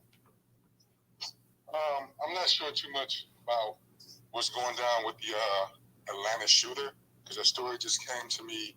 I was out to dinner. I think I saw that like an hour ago, so I'm not too versed on that. As far as the young man being choked out on the subway, I don't know all the details of that either, but I know enough to know that I think that's still kind of us living in the shadow of what happened to Trayvon Martin. It was a modern lynching. I saw a video of it, and it was just a straight up murder. But the issue I really want to talk about, so I don't know a lot about those stories. I want to find out more information before I speak on them. The issue I want to talk about, though, is this issue with the Brat. You had a space. You had a space a few days ago. You had a few spaces, actually.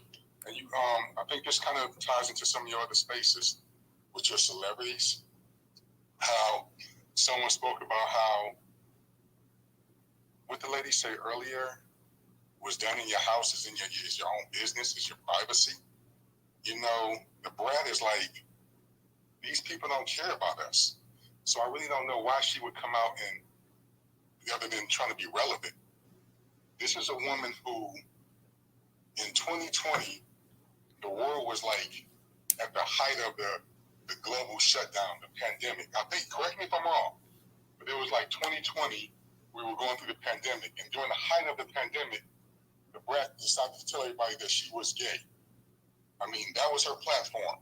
The pandemic, people dying, the world shut down, the economy, this, that, and the other. And her platform is, hey, everybody, I'm gay. That goes to show you where her loyalties really are, or her agenda is. The Brat is like just another celebrity that these people don't care about us. Who cares about them? She's trying. The Brat ain't did shit since damn Destiny's Child remix. I'm a Survivor. The last time I saw her do anything of any sort of kind of significance was on The Biggest Loser with Screech. This is a woman who's trying to reignite her career, and that's fine if she wants to use white sperm. I don't care if she uses pigeon sperm. I don't give a damn. The problem I have is, why is it when people want to do something white, they have to diss being black? You just had a space the other day about some Negro talking about, I played with the Ku Klux Klan kids. Really? Okay, cool, but why do you have to diss black people? And before that, you had Lorenz Tate. I told you this the other day, Newstoter. You got Lorenz Tate talking about, well, you know, Hollywood is under attack by racism. Well, look, why you don't talk about police brutality? You know, Lorenz Tate, you a millionaire, you're going to be okay. You're only talking about racism in Hollywood because that affects you. And then, I think Neil Long talked about racism in Hollywood. I'm telling you, Negroes talk about anything racism is when it's affecting their careers. And not so long ago, Newstoter, you had a space, well, it was kind of long ago, with Judge Mathis talking some old goofy stuff.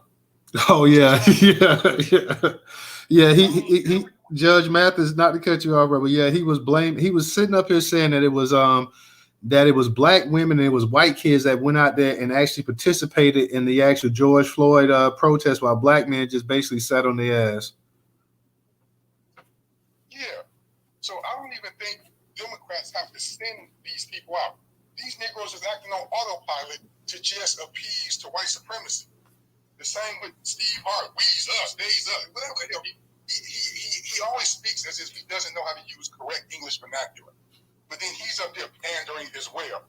These people don't even have to be, it's like the Willie Lynch letter.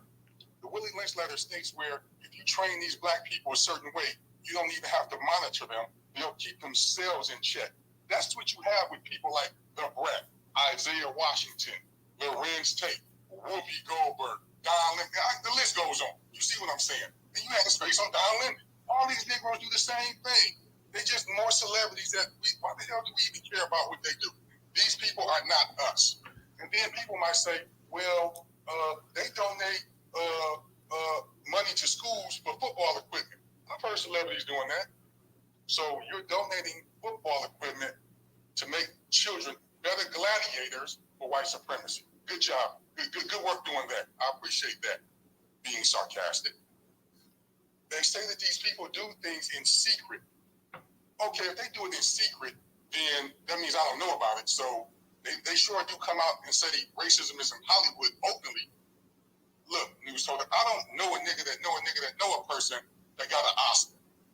But I know when Angela Bassett didn't get her Oscar, a lot of black people were stomping for her. And I appreciate that. But I don't know people that got Oscars. I know people that's been hemmed up by the police. I know people that's been beat up by the police.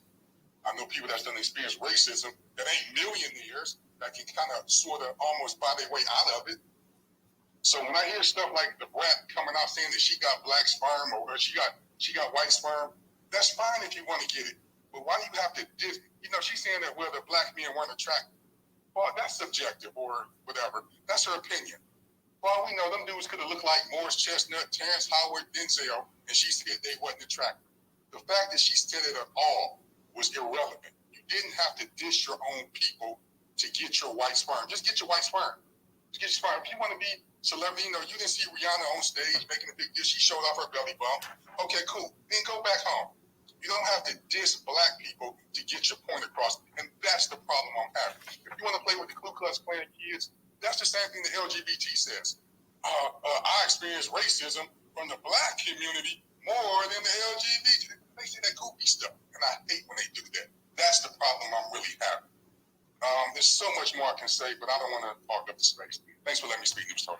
Hey, Detroit, you was on point though, man. You was naming some of the Newstoter greatest spaces and stuff like that. I'm glad that you able to remember some of the spaces better than we are. So you just pointed out. You said that Judge Mathis, that threw me back. I'm like, damn, I forgot it. Yeah, Judge Mathis, that was last year, maybe around the summertime, or I don't even think. Yeah, it had to be around the summertime. I think we did the Judge Mathis space. So definitely shout out there.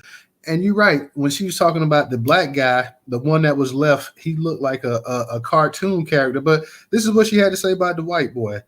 Oh, but I think we did a great job with picking. He's handsome. He's tall. I think he's going to look beautiful with my wife's egg. That's what the Brat's wife says. So the brother, he looked like a damn cartoon character, Jiminy Cricket. For those that can't remember, Jiminy Cricket was a little cricket, a little green cricket with the hat on and a little tuxedo.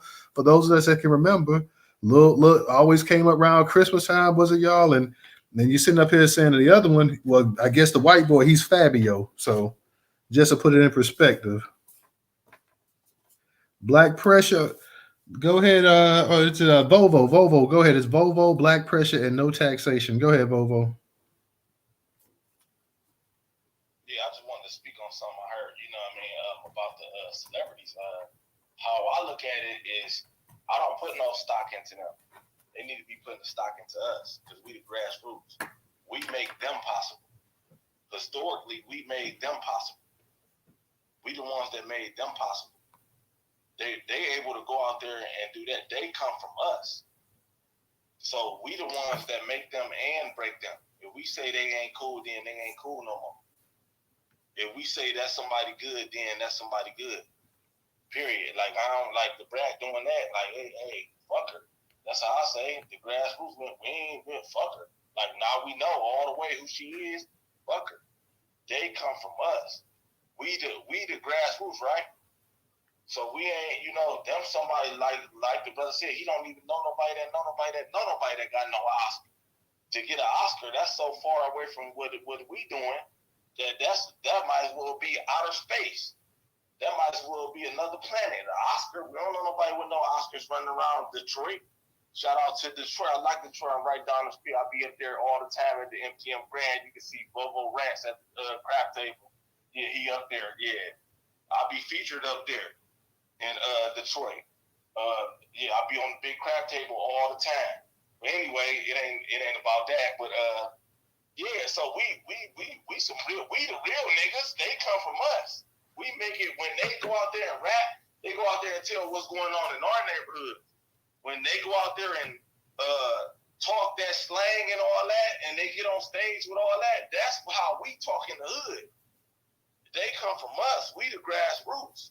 when they go out there and tell those stories, when she go out there and act, she playing the role of somebody from the grassroots, somebody that come from us. When they go out there and they anything they do, they come from us.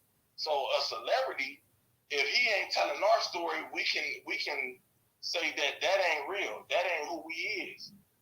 What the Brat doing, that ain't black culture. She don't represent black culture at all. She don't represent us. That ain't our sister and all them. She been far removed from us. She doing that. We don't fuck with her. We the grassroots.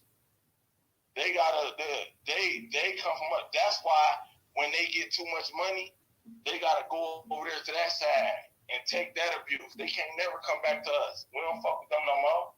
Once you do something like that, Brat, her name Mud forever.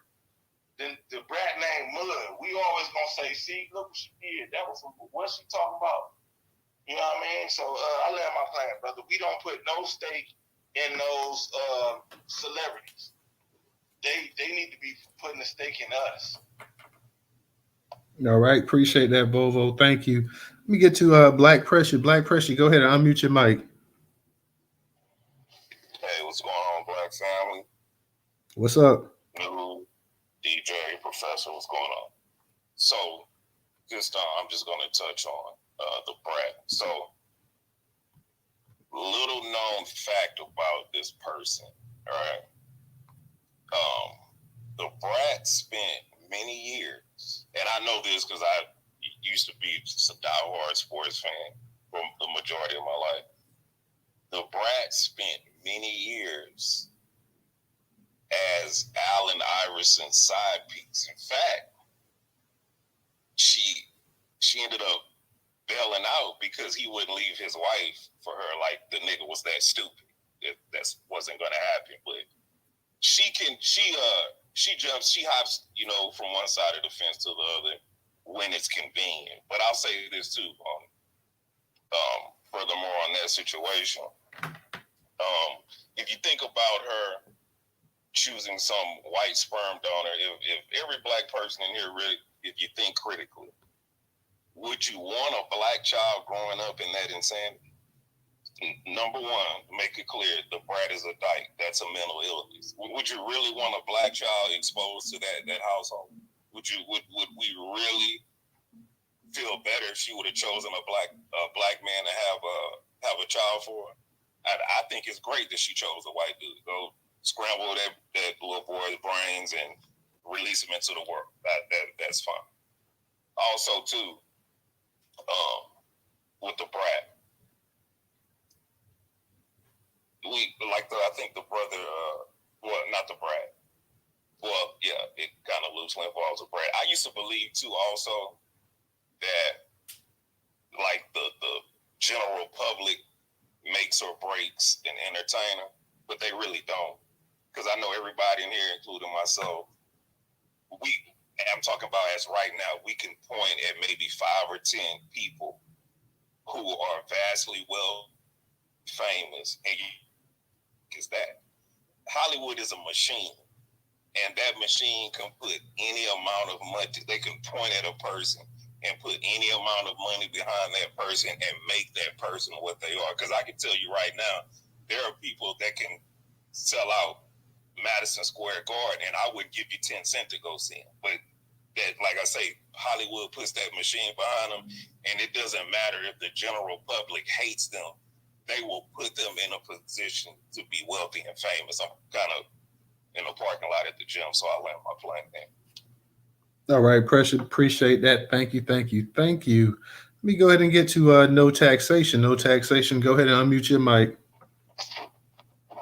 Hey, News and everybody in the room. Hope everybody is well.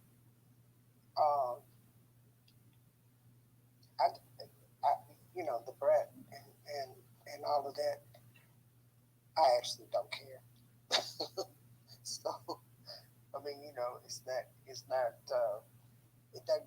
it's just not in my world or anything like that. So, I'm surprised that she did say that the black sperm looked like Jiminy Cricket. because she's with a woman that looks like Jimmy Cricket. But I digress. Anyway, excuse me. I want to talk about the subway shooting, and I'll tell you something that people are not really looking at. And I knew it was going to happen. They ruled that young man's death a homicide, so that's a good thing. But they keep putting up the fact that this man, that he's not a man.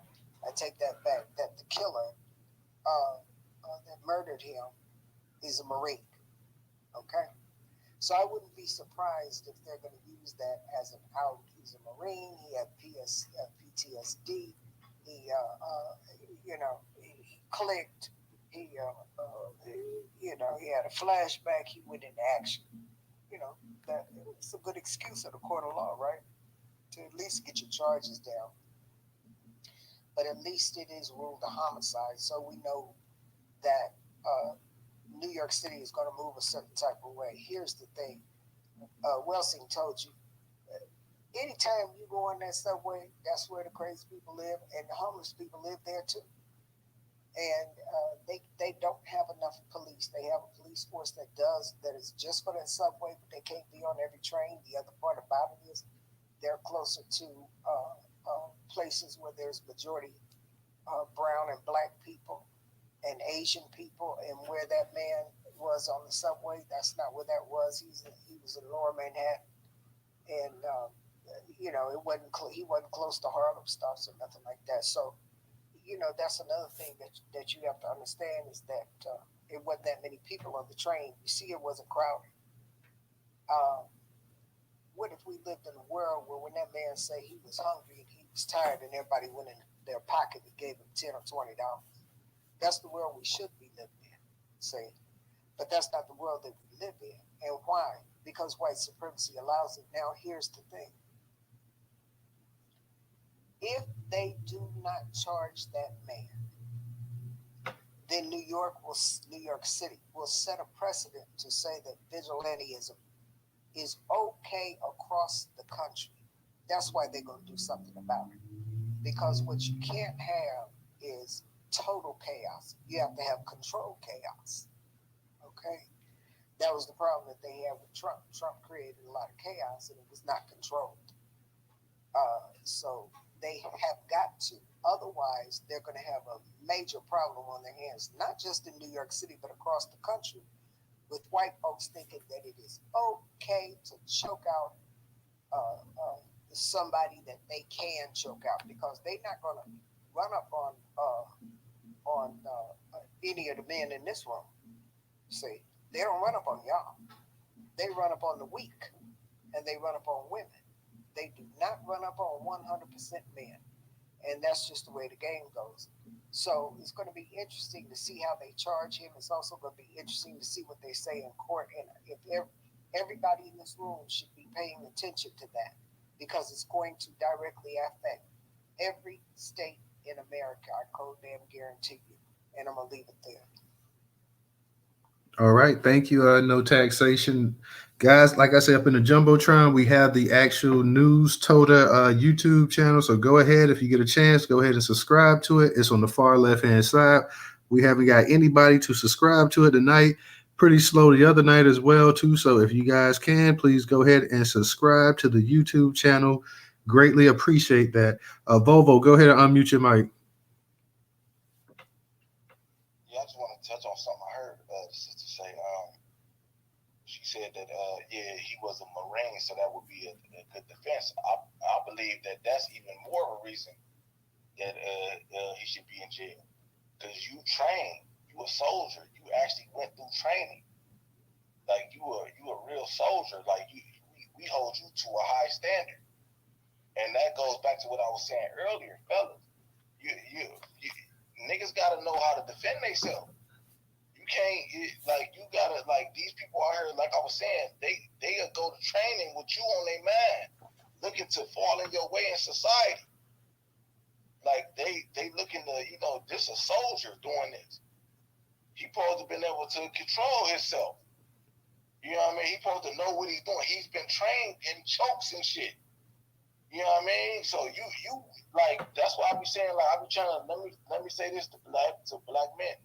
Niggas getting all out of shape and ain't you know what I mean? You all super fat and you know what I mean? You got titties and shit like that and you overeating and you can't run up the street.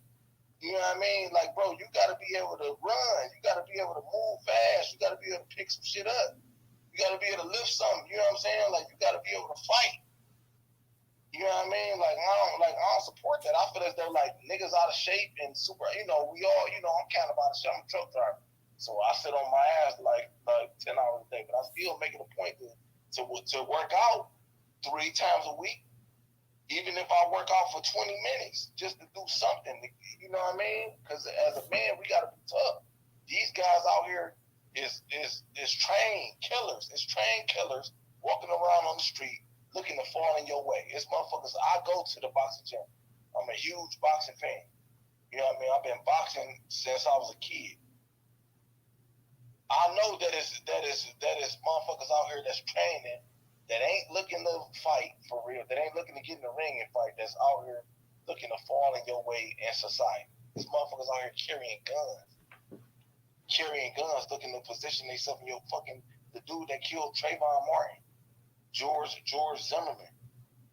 He goes to the shooting range. What you think he was thinking about? Who you think he was thinking about shooting other black people? I mean, other Latinos or white folks? No, he was training to position himself in the way of a black man's way, and he picked the perfect victim.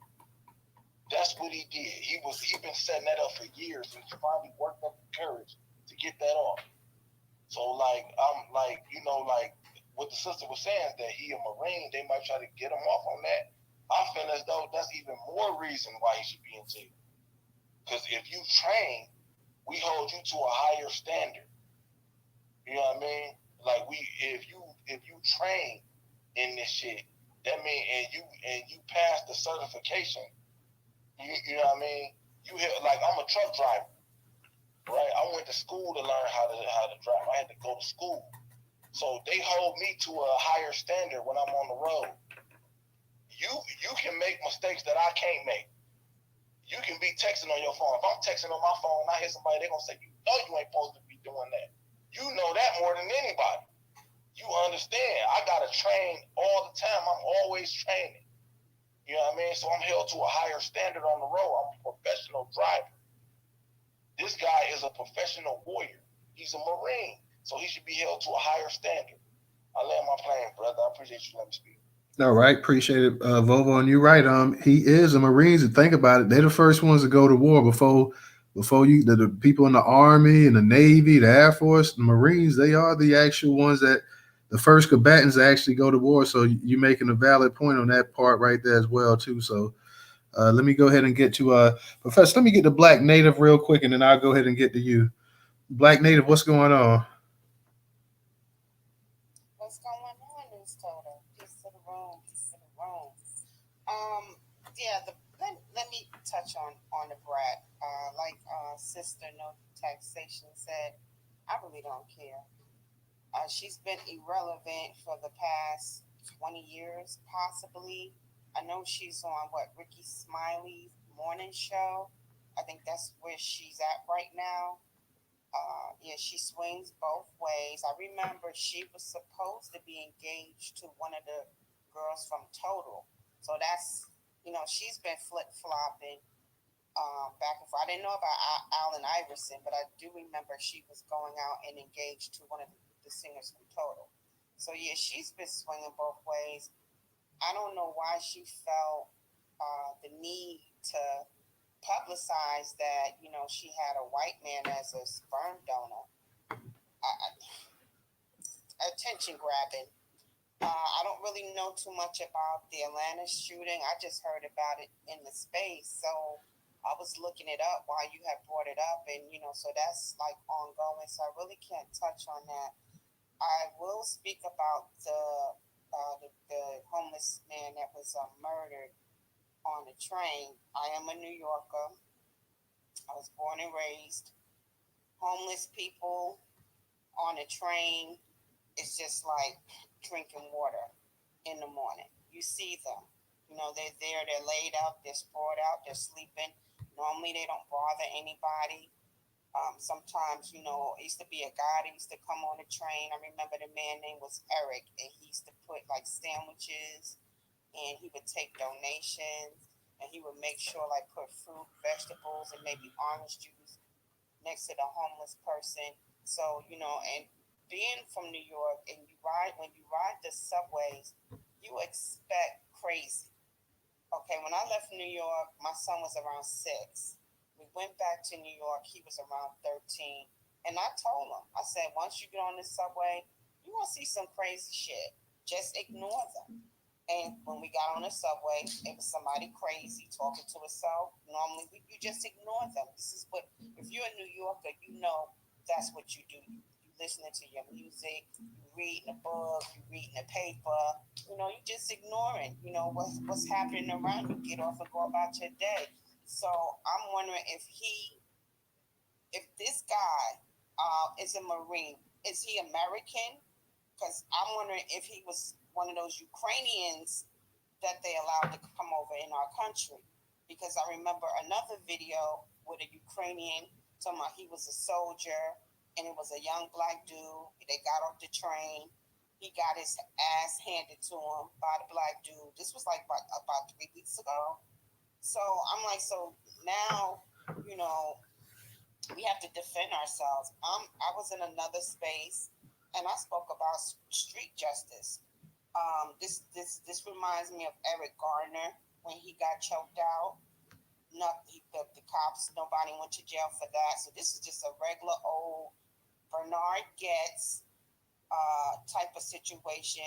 Some white vigilante, Charles Bronson, who thinks he can just go because he's having a bad day and murder somebody on a train in front of I don't even know how many people. And it wasn't just him. I saw some other people holding this black man down, holding his arms down while this guy choked him to death. All of the people that participated should be arrested. They have a black chief of police. They have a black mayor, Mayor Adams. I added him. What are you going to do about this?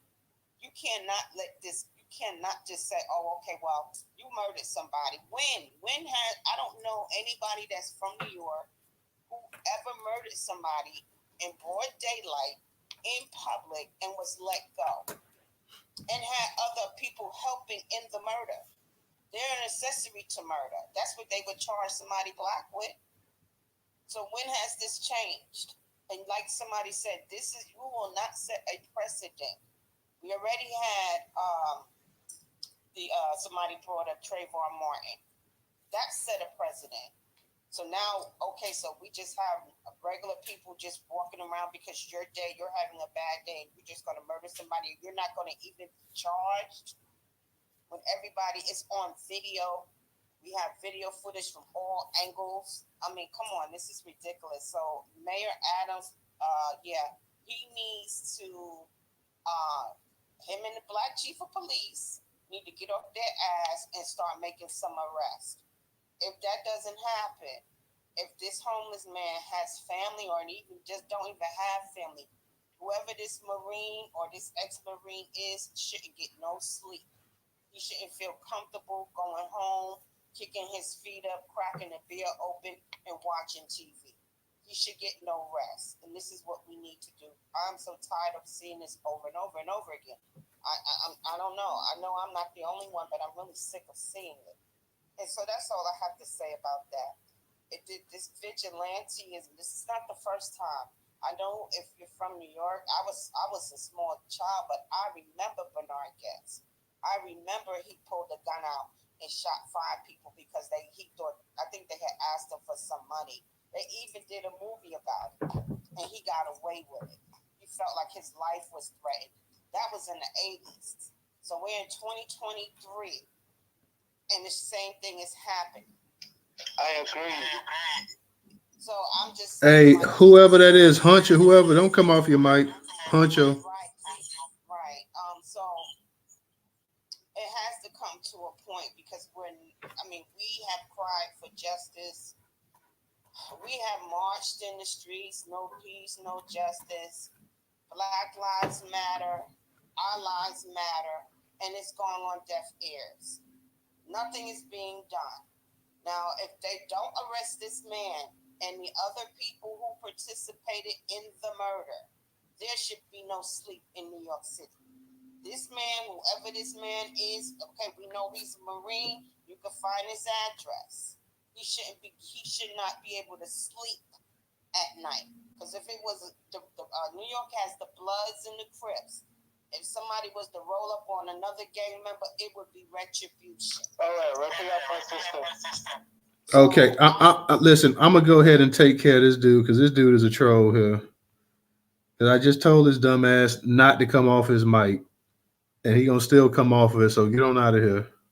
Let me say this, bro. He might be used to just Twitter Spaces. No, because I just told him. So if he couldn't understand that, then that's his problem. So go ahead, Black Native.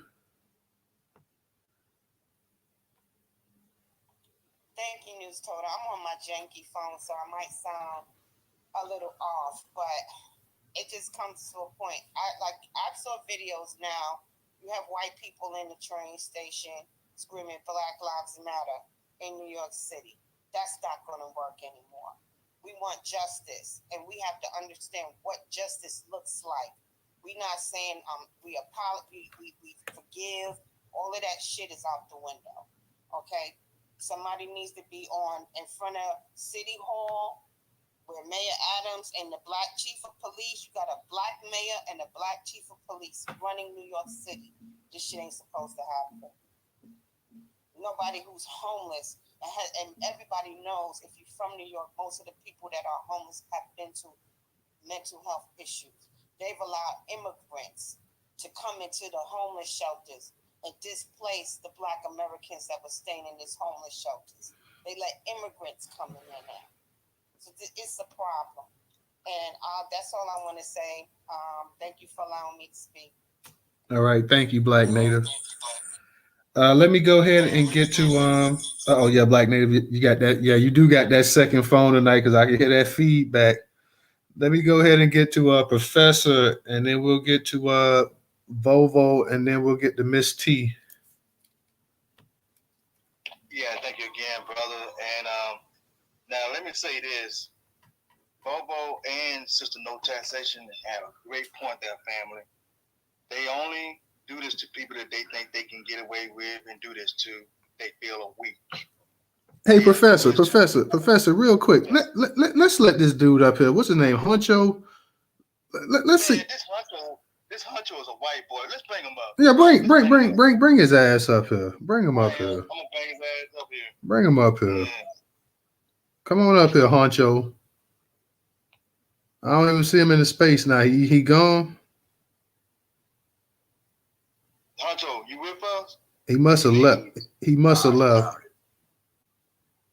He gone. With your mic, we see your hands. Yeah, Okay, well, go ahead, Professor. I saw him up here a couple of times, so I was gonna let him come up here and see what he had to say. But go ahead, Professor.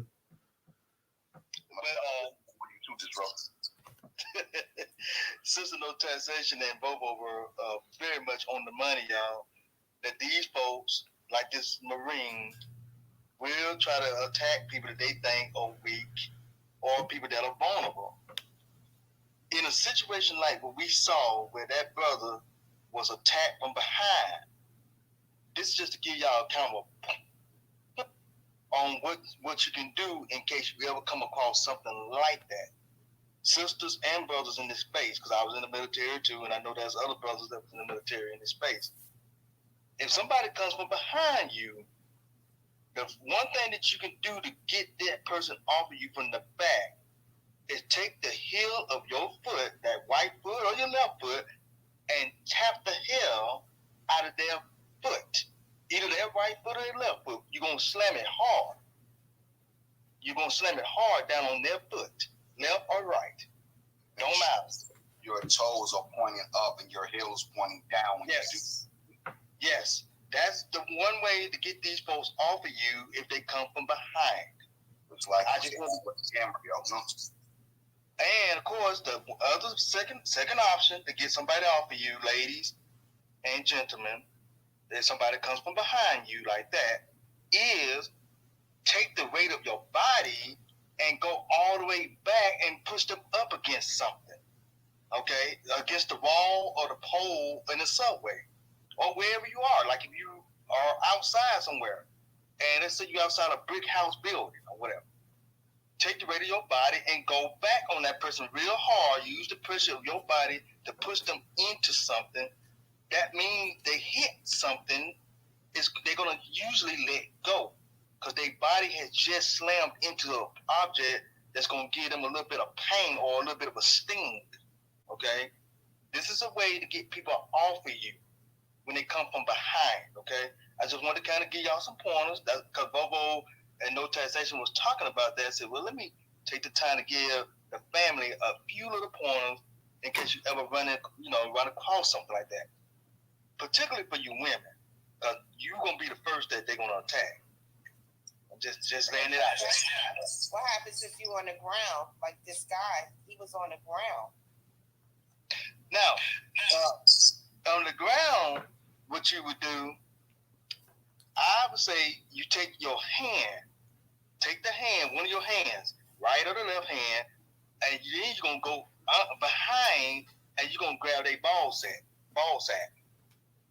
That's what you have to do. That's called the desperation move. But it's the best option you have. I got one. Take your elbow and smash that shit right into their stomach. You know what I'm saying?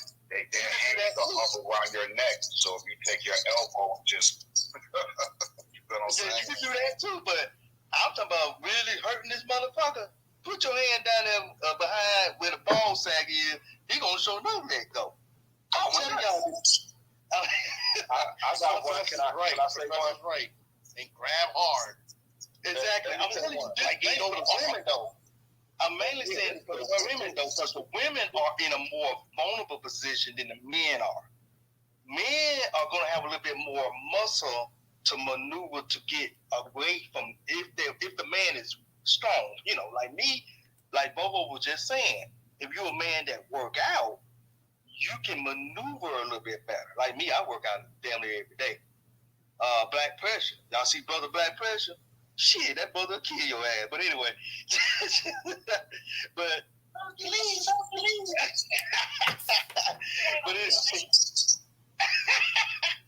but I'm saying it too mainly for you women because y'all are gonna be the most vulnerable. I'm just telling y'all like it is. Y'all are, because most women are not gonna be physically that strong to handle a man unless you're a bodybuilder, and we do have some women that are bodybuilders. But hey, I digress. But that was just a few pointers for everybody in space. Definitely appreciate that, Professor. Let me go ahead and get to I see we got some new speakers up here as well too. We got I'm gonna go ahead and get to the new speakers. We got Ray and we got Leon up here. Let me go to Ray first, and then we'll go to Leon, and then we'll get to Volvo and Miss T. So go ahead, new speakers. Go ahead, Ray, and then go ahead, Leon.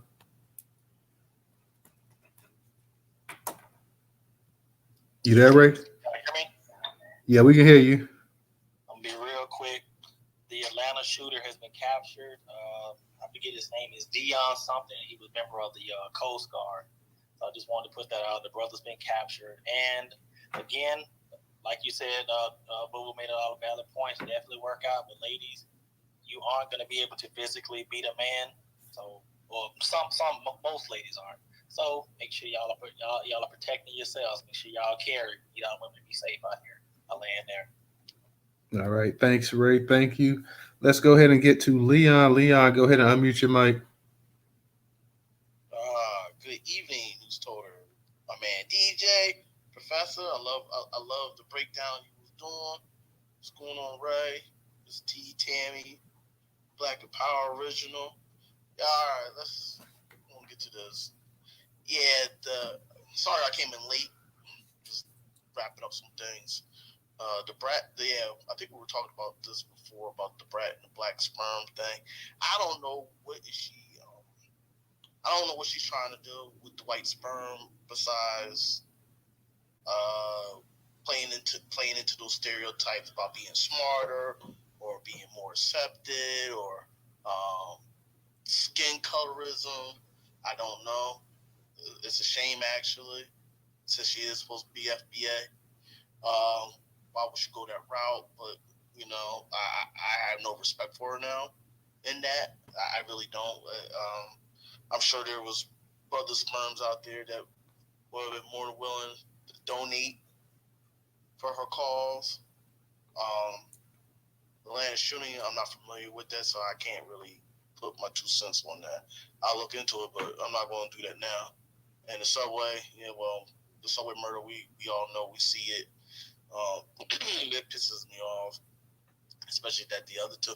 Now, what's the other dude holding his hand? Was he black or tether-ish or from the diaspora? He looked like he was black. Now, exactly what he was, we don't know, but he was black. It was a black hand. Anybody in the city that sees that traitor hands on like traitors we do. That's all I got to say.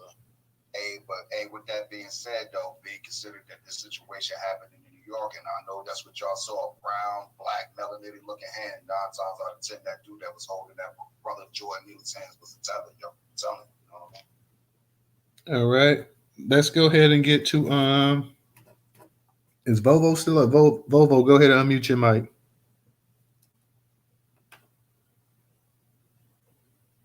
Yeah, brother. I appreciate you letting me speak again. I just wanted to touch on something that I wanted to bring up. I was going to talk about something else, but I'm going to talk about this. Another way, of self-defense is noise. Remember that, ladies, noise. Anytime historically when you hear a woman screaming, everybody is like, hold on, let me help her. You could even be wrong. But it's the damsel in distress thing. You hear a woman screaming, you want to help her. So noise. If somebody in front of your house making noise, you gonna be like, you gonna get up and like, what the hell are these niggas out here doing now? Like they always say, the squeaky wheel gets the oil. So noise is self-defense. The goal ain't to you ain't gotta this. I'm into self-defense heavy. Like I said before, I've been involved with martial arts ever since I was a kid. So I study self-defense. It ain't always about the destroying your enemy and beating them into the ground and all that type of shit. It's about winning and living to see another day and getting away from the danger. You know what I mean? Even if a woman gets you later, it's still about survival. So it's about, you can make noise. Noise that's a very effective tool. Running. Like that's what I say. I don't judge a man if he run. Now if he run and not fight, then yeah. But if you losing the fight and you run away to create space, you know what I mean? And you can live the fight another day. You can get that back later. You know what I mean? I ain't about just instantly dying. No, all right, yeah, you got me right there. But you know what I mean? Running. It's about self-defense, preserving yourself. So that's what noise. That's another one. Running is another one. And like I said earlier, there's crude weapons everywhere. You know what I mean? Anything can be turned into a weapon. Anything. A screwdriver is not meant to stab motherfuckers, but if you start swinging a screwdriver towards human flesh, it's gonna stop a nigga. Niggas done kill people with screwdrivers before. Anything is a weapon. It's cruel. That's what I tell all the women in my family. Anything. If you dealing with a guy and he doing something he ain't get him off you, the ashtray. That's a weapon. You hit a nigga upside the head with an ashtray. I remember back in the day, my mama had a heavy ass ashtray. It was heavy to us because we was kids and we weren't supposed to be touching it, but we was touching it anyway. You know what I mean? My sister hit me with that motherfucker. She hit me. She was starting shit with me because I wouldn't give her attention, and then we got to having a brother sister fight, and at this point it wasn't no more you winning nothing. I'm like 13. She was like 12. So it ain't no more. I'm got her on the ground, all kinds of shit. She went and got that heavy ass ashtray and hit me with it. I got a scar on my back to this day from that ashtray. So anything is a weapon.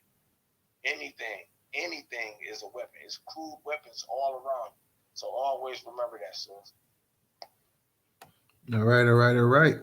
Let's go ahead and get to Tammy. Go ahead, and since you hadn't had a chance to speak, and then we'll get to you, Miss T, as well. And DJ Professor, y'all hold it down for me for 1 second. Go ahead, bro. Hey y'all, I appreciate this thing. I don't have anything to say about the Brat. What was you talking about when we talked about Atlanta shooter or something? Both. It was both. Okay. The guy in the subway, obviously, he's homeless. Could have been had some medical issues that could have forced him to be, mental. Consider he's screaming, "I'm hungry." When you're hungry, your mind, that's all you're thinking about is trying to get some food. So in the Atlanta shooting, this brother was like Ray reiterated. I think you said he was in the Coast Guard, and obviously he was saying that before. I didn't see what happened before. All I saw is him in a chokehold. Well, this is his eyewitness account or whatever, that people that were on the train were saying that he didn't do anything to anybody. Yeah, he was yelling and screaming, saying that he was hungry, but he didn't hurt anybody. He didn't harm anybody. That these white dudes came up behind him and just wanted to subdue him on their own accord, on some punishing shit. That's why, hey, street justice, man. But go ahead. So, you know what, Texas, you did make a good point. So, Ronald Reagan, what he did was, he does this stuff. But what happened was the states were misusing the money after they came out of the institution. And he stopped the funding. The community mental health, which they are doing now.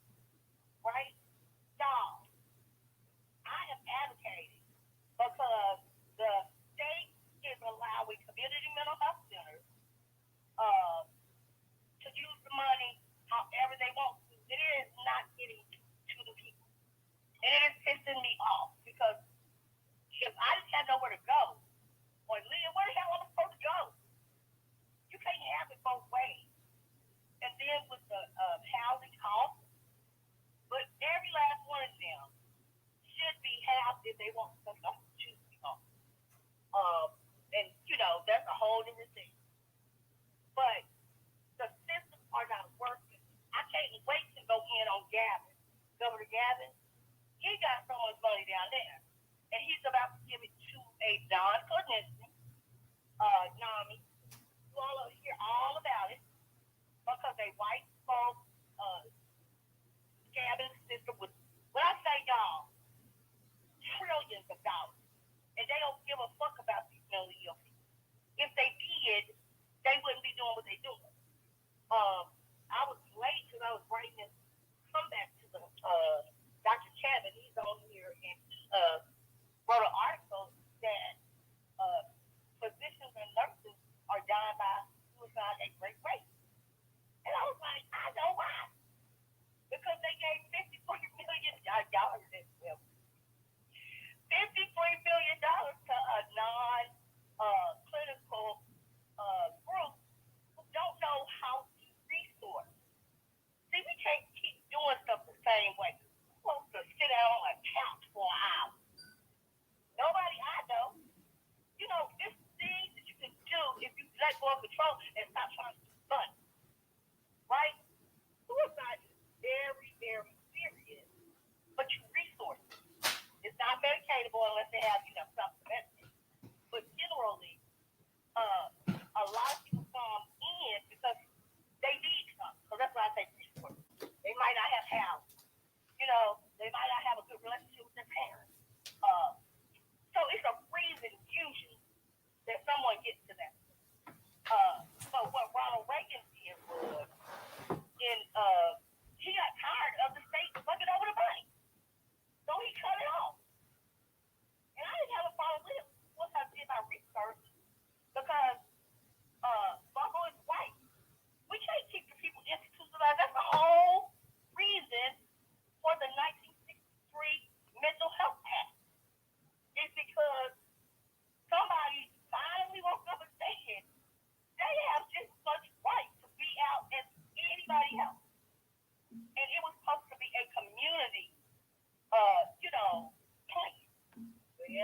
community mental health, white folks, greedy with money. And I'm going to bust that up because I can't see one more mentally ill person, get shot by the police. Every time I put a social worker, y'all stop. Y'all know that ain't going to work. But in a minute, I'm going to lay out an article of response and ways that I would deal with it. And I'll probably get that much, because I'm telling you, I'm going to make noise. They're going to make noise. Those people deserve to be out, deserve to be offered housing, and most of them don't have support. And that's how they get away with stealing all their money with these sorry ass. I called Hakeem Jeffries today and emailed him, Watson, Brat, and something with you. I don't have time for this number because I don't want to see not one more of them get mistreated, and that's what happened. When I had to stay at the subway, I have worked with them extensively, and most of them, if they have somewhere to go, they'll go. You ain't even built them a damn community center to chill out eat. If I ain't got no money, nowhere to go, where the hell am I be? So it's kind of just, I want to slap some of those legislators because they'll come in and make a law without doing research on the real problem. I'm going to address that too when I get back to Tennessee. But I appreciate y'all. And I'm ready to I just was tired. I don't get up for 3 days fooling around with DJ. I'm going to sleep tonight. You may want to go ahead and get you some rest then. All night long, you can't hang tell me no more with me. You know what I'm saying? Miss T. Miss T, what's going on? Go ahead and unmute your mic. Hey, thank you so much for allowing me another opportunity to say something. And hello to everybody who has come into the space. I see we got more of the family here. Good to see you all again. I did post in the comments, in the chat, Eric Adams' information. Y'all, we need to be harassing him to make sure that charges are placed on the killer of Jordan. And in my opinion, that white boy waited on Jordan to turn his back, and then he choked him from behind. To me, that's premeditated. To me, that is first-degree murder, because you planned in your mind, and like Fofo said, he's trained. He knew exactly what he was doing. This sucker needs to serve time. So please reach out to Eric Adams' office. Let's call. Let's have him. What is it called when you're trending in Twitter? Let's have his ass trending, and let's send emails. Also, I'm not sure, it may be somebody that lives in New York can tell me that area, who is the congressperson of that area, who are the state reps. We need to be busy. We need to be making phone calls. And I wonder, where was his parents? Does he have any children? Somebody loved Jordan, and they need to. We need to hear from them so we can make sure that they are taken care of, especially if he has kids. I'm sure old Benny Crump, Lee Merritt, if they see an opportunity here to make some money, I'm sure they'll fly in on their broomsticks like they normally do and do their thing. But I know a lot of people know how to dock stuff. They know how to find people. So if we can, if anybody gets Jordan's information on his family or whatever, if you can send it to me in the back channel, and I'll, start sending it out on my social media services so we can get some justice for Jordan. And thank you again, Newstoter. All right, thank you, Miss T. And let me give a shout out to Brother Moku for his contribution on Cash App. Thank you, brother. I definitely appreciate that. If anybody else that wants to donate or contribute, even if it's just $1, $Newstoter, $Newstoter. Newstoter is the largest Black-owned media news curation platform today in America. Once again, that's $Newstoter. If you have just $1 you want to contribute, that would be greatly appreciated. Let me go ahead and kick it to Black Native. Black Native, what's going on again? Yeah, I just wanted to speak on the smear campaign that's going on with the brother Jordan. I heard he was a subway performer, because in New York you have people that play music, dance, you might have artists, everything. It's like a whole nother life in the subways. And so I'm seeing smear campaigns, and who it's coming from, what community, and they're saying a lot of different things, like he deserved to die. And I don't expect anything less from these people. And I reported some of these accounts that was running these smear campaigns on the brother. And I know I'm not the only one that's seen it on going across Twitter. So yeah, this is what they're doing now, because whenever somebody Black is murdered, they're always criminalized. And I don't know who said it, because this white man who was a Marine, I still want to know if he is an immigrant. They're going to say, well, he suffered from PTSD, some bullshit. But this man actually had mental health issues, which should have been addressed.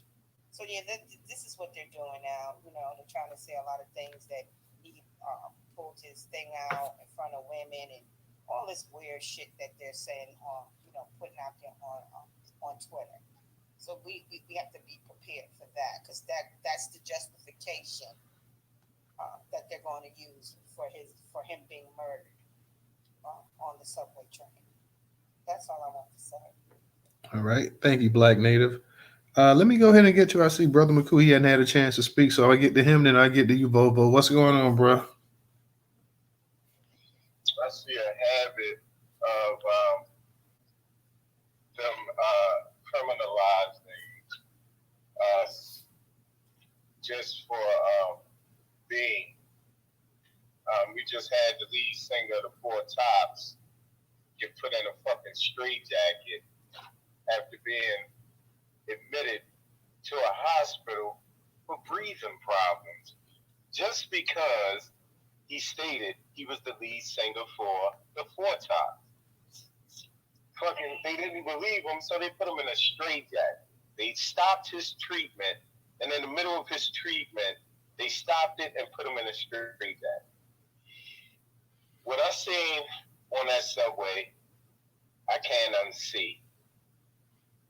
But ultimately, what I see on that subway is, I'm white and I say so.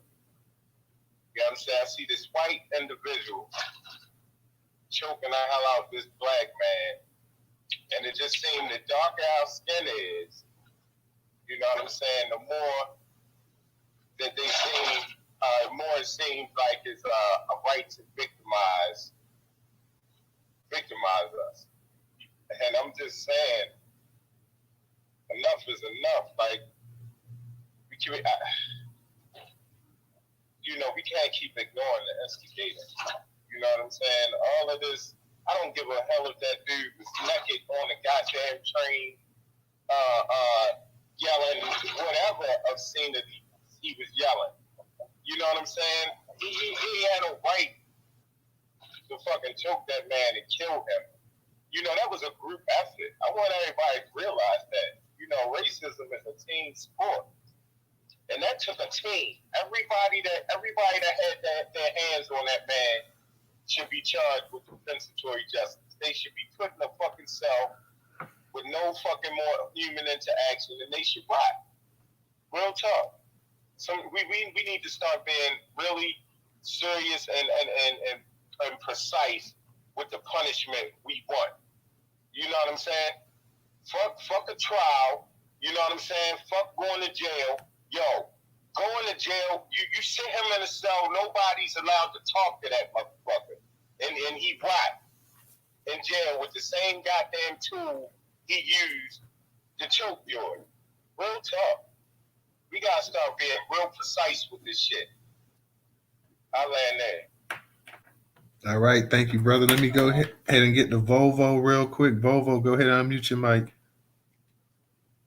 Yeah, I just want to say, as we've been speaking and shit, my girlfriend, she just showed me the video because I never watched it. I just literally just watched it about 2 minutes ago. Part of it. Yeah, they the brother right. Those other guys, they got their faces blurred out, but they should be put in jail too. Hey, hold on a second, Bobo. You said the video you saw that they got their faces blurred out, the white dudes? Yeah, send me that. Send me that, yo. Okay. No, hold on, wait. I can tell you what it was. I can tell you it was she literally just showed me this shit because I purposely didn't watch it. It's NBC got the it's NBC News. So y'all see that now? They blurring these white folks' faces, yo. See that? Yeah, some guys white you up. I'm seeing it. Some other guys white you up. Because I remember somebody said earlier that one of the guys was black. But anyway, it don't matter. What I'm about to say. The guy knew that choke was. That's why you choke somebody, to cut the air off. You know what I mean? And then he fighting back. He trying to fight back. But if somebody's choking you, you can't really talk. You know what I mean? Then you take my arms away. It's a guy on there that's taking his arms away. That's your defense. He taking his arms away. So yeah, you helping murder him. You just as guilty as the guy that's applying the choke. You know what I mean? You just as guilty. Y'all jumping me. That's why, like, I be getting in fights, and I'll swing on the person that's holding me back, because you might be grabbing my arm when I got this nigga in a position, and then you jumping me for real. You don't know. You letting him recover.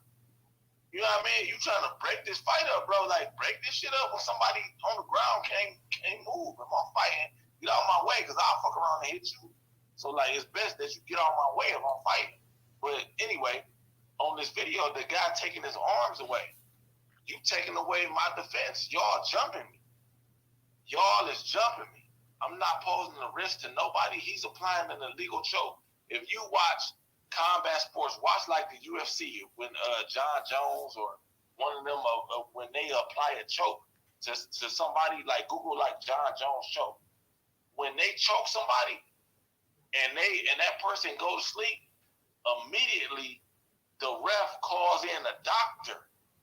They gotta resuscitate a motherfucker and make sure that he ain't, that the air ain't been gone to his brain for too long. You know what I mean? Once I stop you, I don't gotta keep beating. I'm stopping your attack, so I don't gotta keep beating on you, choking on you, none of that. You're not a threat anymore. That's why you would apply a choke or hold somebody down if they are a threat. When I know you ain't a threat, and I'm doing shit like kicking you while you down, keeping the choke on, I'm trying to kill you. And as a Marine, he understands. He understands more than anybody in this room, even me. Even me. He trained in that type of shit. He trained in them chokes. That's a part of his training. Like, he got to get certified in choking people. Like, that's a part of who he is at this point. That's why you think he went to that immediately. Because he know what he doing. So you know what you doing, and you know that you done applied that choke before, but he ain't never applied that choke with somebody holding the victim's arms. So you got it locked in real good. He know what he doing. Lock his ass up, lock all their ass up. All right. The guy that was holding his arms, he looked Hispanic to me, and he also was encouraging what the guy was doing. You could hear the conversation that he was having with the white man that had him in that chokehold, He was like giving him instructions on, how long to hold him down and what he was doing. So yeah, they all need to go to jail. And I don't believe he didn't look black to me from the video I saw on Twitter where you could see their faces. All right, Tammy. I read an article this morning, and I think the guy that's in that video was the guy they interviewed. The name was Hispanic. The guy that they interviewed, because he was one of the witnesses right there on the scene. I think it was that guy that was right there when he was watching the guy being choked out. That name that I saw was a Hispanic name, even though he looks black. All right, Tammy, go ahead and unmute your mic.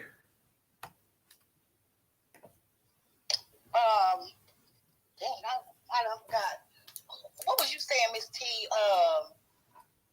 You know what I was saying? That if they were in a car doing a drive-by or did a break-in, everybody who was in that car would get arrested for the same charge, and somebody died, it would be felony murder around the car.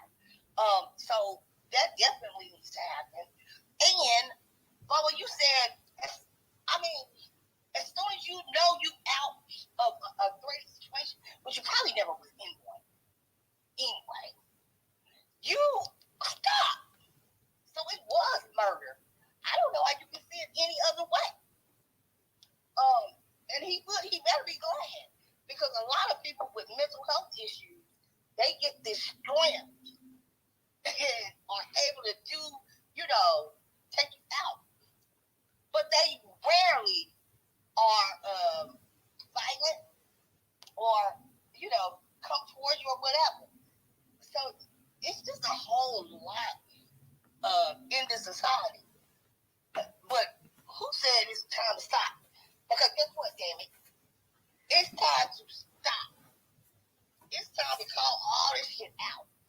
The reason they keep doing this shit, and I'm not only talking about fighting us and killing us, I'm talking about at work, if you're dealing with something. You ain't supposed to have one job, but anyway, shoot, that's gonna keep on going. But I know I'm gonna be on the chopper block, because I'm gonna roll that out. I don't give a damn who you are, but it's something that they probably don't need to be involved with. If the minute I think about, exposing them, I think, God, they might have somebody put a hit out on me. Right? You just think that. But that's what I thought about. Because number one, it's so much money. And number two, they feel with hate. But the services you provide, you're going to kill somebody anyway. I would feel guilty if I didn't do anything like the other motherfuckers, but they all white. That's what we got to look at too. Okay. I just added in the Jumbotron. They tweeted out that I guess that the guy that got killed, Jordan, that he was actually a Michael Jackson impersonator performer at the Subway as well too. So I put the video up in there, and y'all can see him doing his little Michael Jackson impersonation up there as well too in the Jumbotron. So yeah, just a sad, more sad news to come through today. So let me go ahead and get to Brother McCoo again. We'll get to Miss T. We'll get to Tammy, and we'll probably get ready to close the space out for the night after that. So go ahead, Brother McCoo. You got it. Brother McCoo, can I say something before you? Because I want it's going to tie into Miss T. When you said whoever said the Four Tops guy, they put him in a straight jacket because he said he was the lead singer of the Four Tops. Yeah, that wasn't me. I think that was Brother Boo. Yeah. They were not. Yeah, that was me. They did not assess him well. They didn't assess him at all. At all. And I'm gonna call that hospital. But this is what we do because who said they try to erase black people?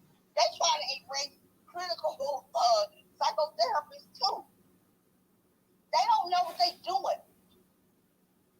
And that's outrageous. But that can't happen. I had a girl for for a while, she was like, I played with Prince. I went with one of the bandmates. And I, looked it up on the internet.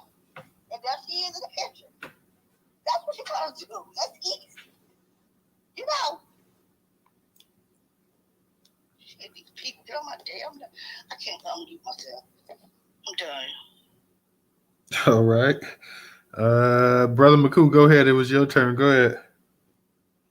I just want to ask a question to the space. Is it me, or do it seem like since the stage shutting down abortion or closing down on abortion that they just killing more of us out in the open? I mean, I feel like this is an attack on black sperm on a whole nother degree. You know what I'm saying? If we can't abort y'all, then we gonna kill y'all niggas out in the open. And guess what? We ain't gotta be law enforcement. We ain't gotta be none of that. You know what I'm saying?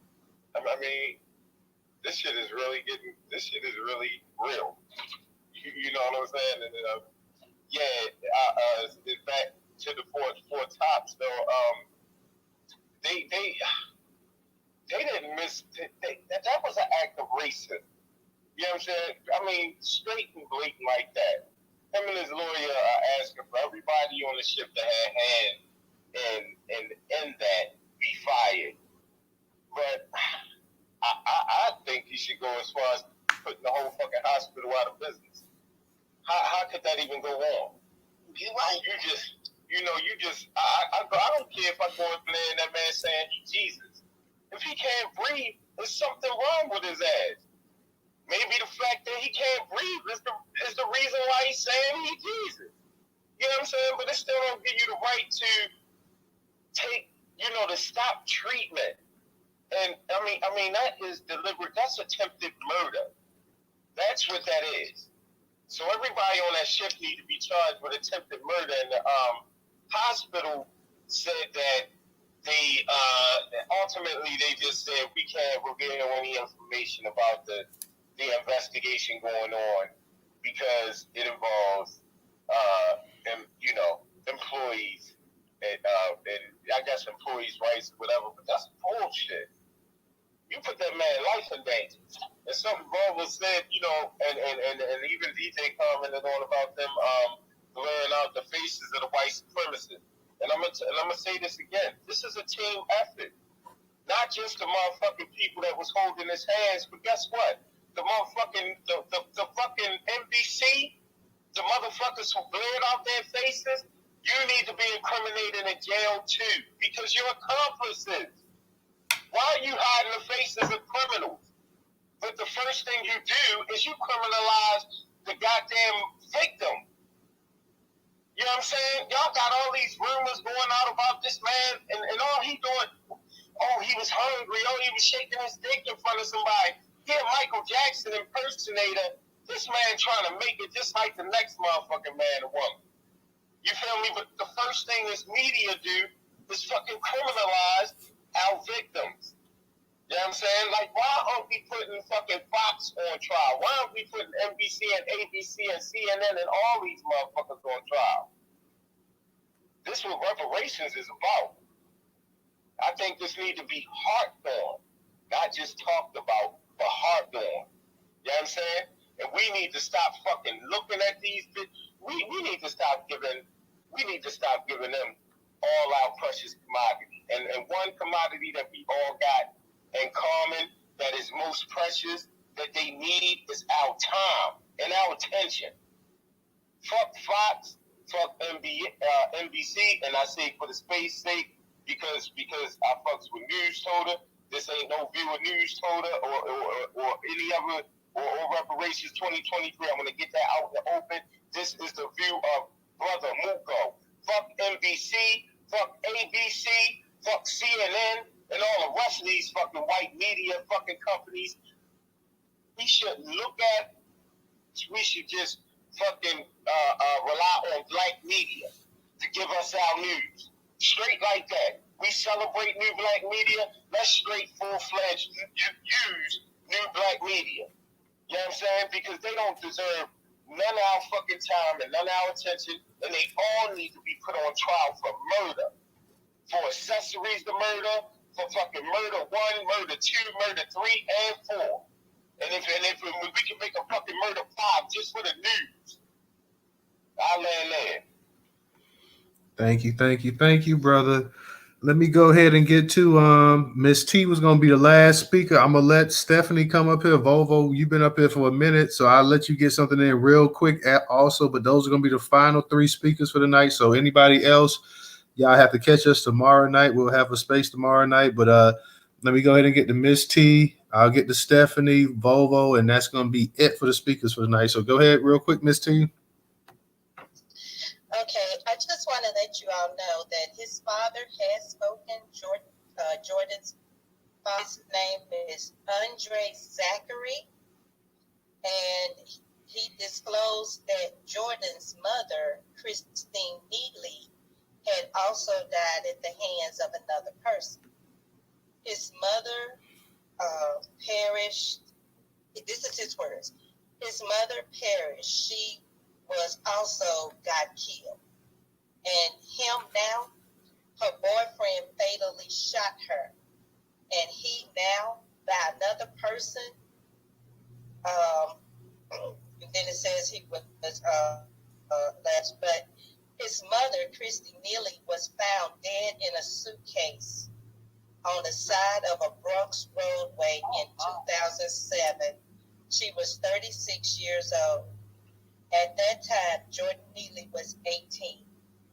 He testified in his mother's murder case that she and Sean Sutherland, her lover, had quarreled daily at their apartment in Bayonne. So the boyfriend was found guilty in 2012, but Jordan's been through hell, y'all. Just wanted to share that with y'all. And I'm sure one of those leech attorneys are reaching out to his father now. But rest in peace, Jordan Neely. Rest in peace. Thank you, Miss T. And that story gets sadder and sadder the more you just got through reading that as well, too. And yeah, I'm pretty sure Ben Crump is probably already reaching out to him, his father, right now as we speak. So yeah, it's today has not been a good thing about that is hopefully Jordan will get some justice. Hopefully this will go to trial. And people in New York are at that train subway station now. They are in the streets. So something's going to happen. Something's going to happen. And I'm just heartbroken that this young man has had to go through all of this. Okay, thank you, Miss T. I want to take a ride up to New York tomorrow. Real tough. This shit is out of hand. Real tough. Real talk. Let me go ahead and get to Stephanie and Volvo after that. Go ahead, Stephanie. You got it.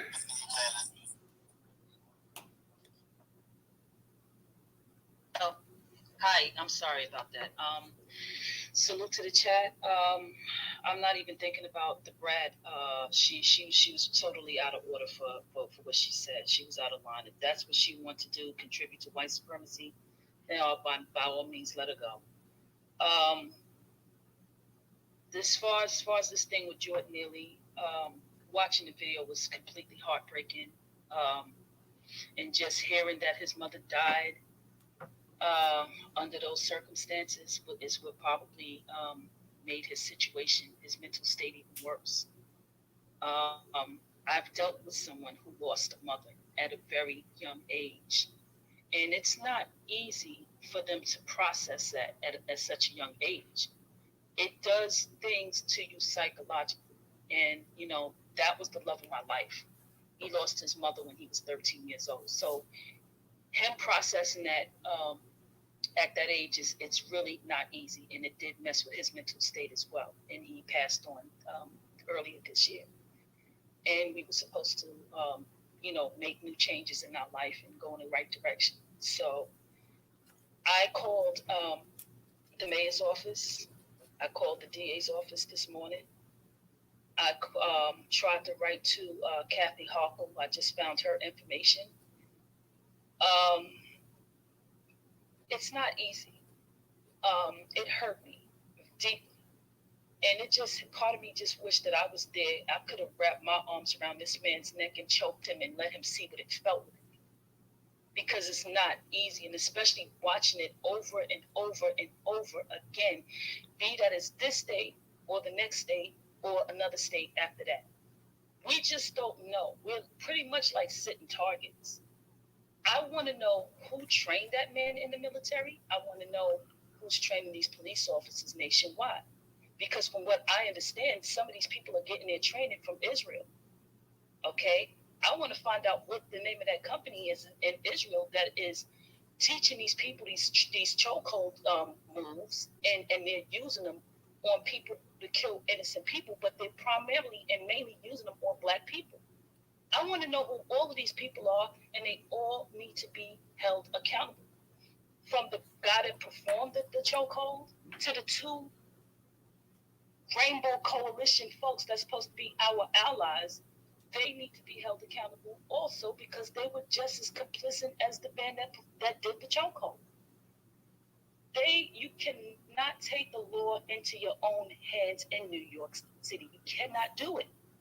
You will become a liability. He was supposed to be charged with a crime, with negligent, whether you don't want to charge him with murder, it could have been manslaughter or negligent homicide. But they're trying to push for unintentional homicide, which I think we can't let them rock with that. It has to be murder or manslaughter. It has to be, because it was a careless act. And he didn't care. He had no regard for this man's life. And it took 3 people. This man couldn't even defend himself. Okay? And if they have a protest, I will definitely be there. But I made my phone calls this morning. I put all of the information in the comment section because I didn't know how to put it on the Jumbotron. I kept trying and it wouldn't push through. But I have everybody's telephone numbers and their email addresses. And I encourage everyone to start sending these emails and letting them know what you really feel. And if need be, if some of us have to go up to the DA's office in the morning because this man has his hands full, he want to keep his job in 2024, then we got to let him know. If you want to keep your job, you better prosecute this man to the fullest extent of the law, as well as these other 2 clowns, because they all need to go to prison. I'm so sorry that this happened to this young man, and it is so heartbreaking, and it's gut-wrenching at the same time. You know, this was a public lynching, and I'm sure this thing is on 4chan, 8chan, and Reddit, in the dark web, and they're all laughing and having a bonfire behind us. But what they don't realize is that they just awakened a sleeping giant, and we're gonna push forward with our bruises and our scrapes, and we're gonna keep fighting. That's all I have to say. Rest in peace, Jordan. God bless you. All right, thank you. Let me go ahead real quick and get to Volvo, and then we're gonna get ready to close it out for the night. Go ahead, Volvo. Yeah. I just want to say, I heard the young man's story. If I don't got all the information yet. I'm still getting information. I got my secretary over here working on information. And it's stuff that she want me to touch on. That's a man. I don't know nothing about that. I don't know nothing about that type of pain. You know what I mean? And he would have a mental illness if he went through all that stuff that the lady that sis just told us about. Yeah, man, he would be fucked up. You know what I mean? That's why I make it I feel like it's my duty. If somebody that look homeless or going through something asks me for $1 or they hungry, I'm gonna give them $1. I'm gonna buy them a sandwich. You know what I mean? Like you don't know what somebody's going through. You know what I mean? I just want to say that for anybody that like to ride past the homeless guy or like to shoo them away from your car or something like that. Sometimes you gotta let them pump your gas. Yeah, let them earn it. Give them a little quick job. Yeah, man. Wash the window off, man. Yeah, you know what I mean. It might seem like something small, but you don't know. Like I don't know what it feels like to be hungry, homeless, and not know where to get no food from, and that'll make you flip out being hungry. You know what I mean? I've been hungry before, but you know what I mean. I was always able to get some food. I don't know what it be like not eat for 2 days. You know what I mean? Like, he going through something, and he didn't deserve that for sure. Something that was just brought to my attention. They said that the guy that's in charge of charging this case is the same guy that just indicted Trump. That's crazy to me. Huh? He's gonna be gone. Is that true though? Do anybody know if that's true? Yeah, Alvin Bragg is the DA for that case. Him and Letitia James. And that's the guy that indicted Trump. Yes, Alvin Bragg and Letitia James. I quote that. Alvin Bragg is a foundational Black American. Is he? I'm still researching that. Hold on, one second. Oh, he's supposed to be Black American. All right. So I mean, if that's true, like, bro, come on, like, now you done indicted Trump about some paying off some hoes or whatever Trump did. Don't nobody even care what Trump did. He ain't do nothing like this. Do you really care what Trump did? Honestly, it's something, if we really care, it'll be on our mind. Don't nobody probably even really know what the charge is, or well, it's just some bullshit. So if you indict, I won't go to jail. All right, sis, all right. Yeah, but if you indict this, the same guy that indicted Trump for some bullshit, and you ain't gonna indict this, you know what I mean? And you Black? Come on, man. I mean, we're not even saying that though. Just as an American, period. You gotta indict this. This is wrong. It's caught on camera. If you indict Trump, that lets me know that you playing a political game. You must indict this. That guy was wrong. He knew what he was doing, and he ain't got no business walking around society. I land my plane, brother. All right, appreciate that, Volvo. DJ, you got your hand up. I'll go ahead and let you say something real quick. You had something you wanted to add to it before we get ready to close this out?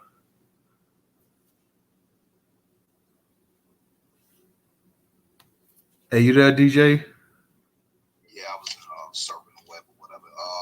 What you call it? Hold on a second. Let me come back up here. Hold on a second.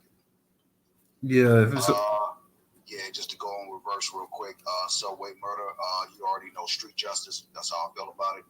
Atlanta shooting. I'm not sure what's up with that. I'm just getting up for the night. So we're about to have our second space. Come on over there. And the Brat. Well, you already know. Kevin Samuels is right. That's how I feel about the shit. You could have found any nigga to knock you up, you know what I'm saying? But you chose the white man, you know what I'm saying? Let's go. All right, real quick. Go ahead, Professor. Yeah, family, great space tonight. Everybody made some very good points. Newstoter, thank you again for bringing this to the community's attention. We're going to do the part 2 over in DJ's space. Family, come on over there. Let's support DJ the way we support the Newstoter, because we're all in this one big happy family together, okay? Real talk, y'all. Everybody check out the space, the second space DJ's from the have. He's going to go in depth some more as well. That's a late night space. It should be called a late night to the early morning space as well, too, because they go for hours. They go 6, 7, 8 hours sometimes. So definitely check that space out as well. So thank you for everybody who came into the space tonight.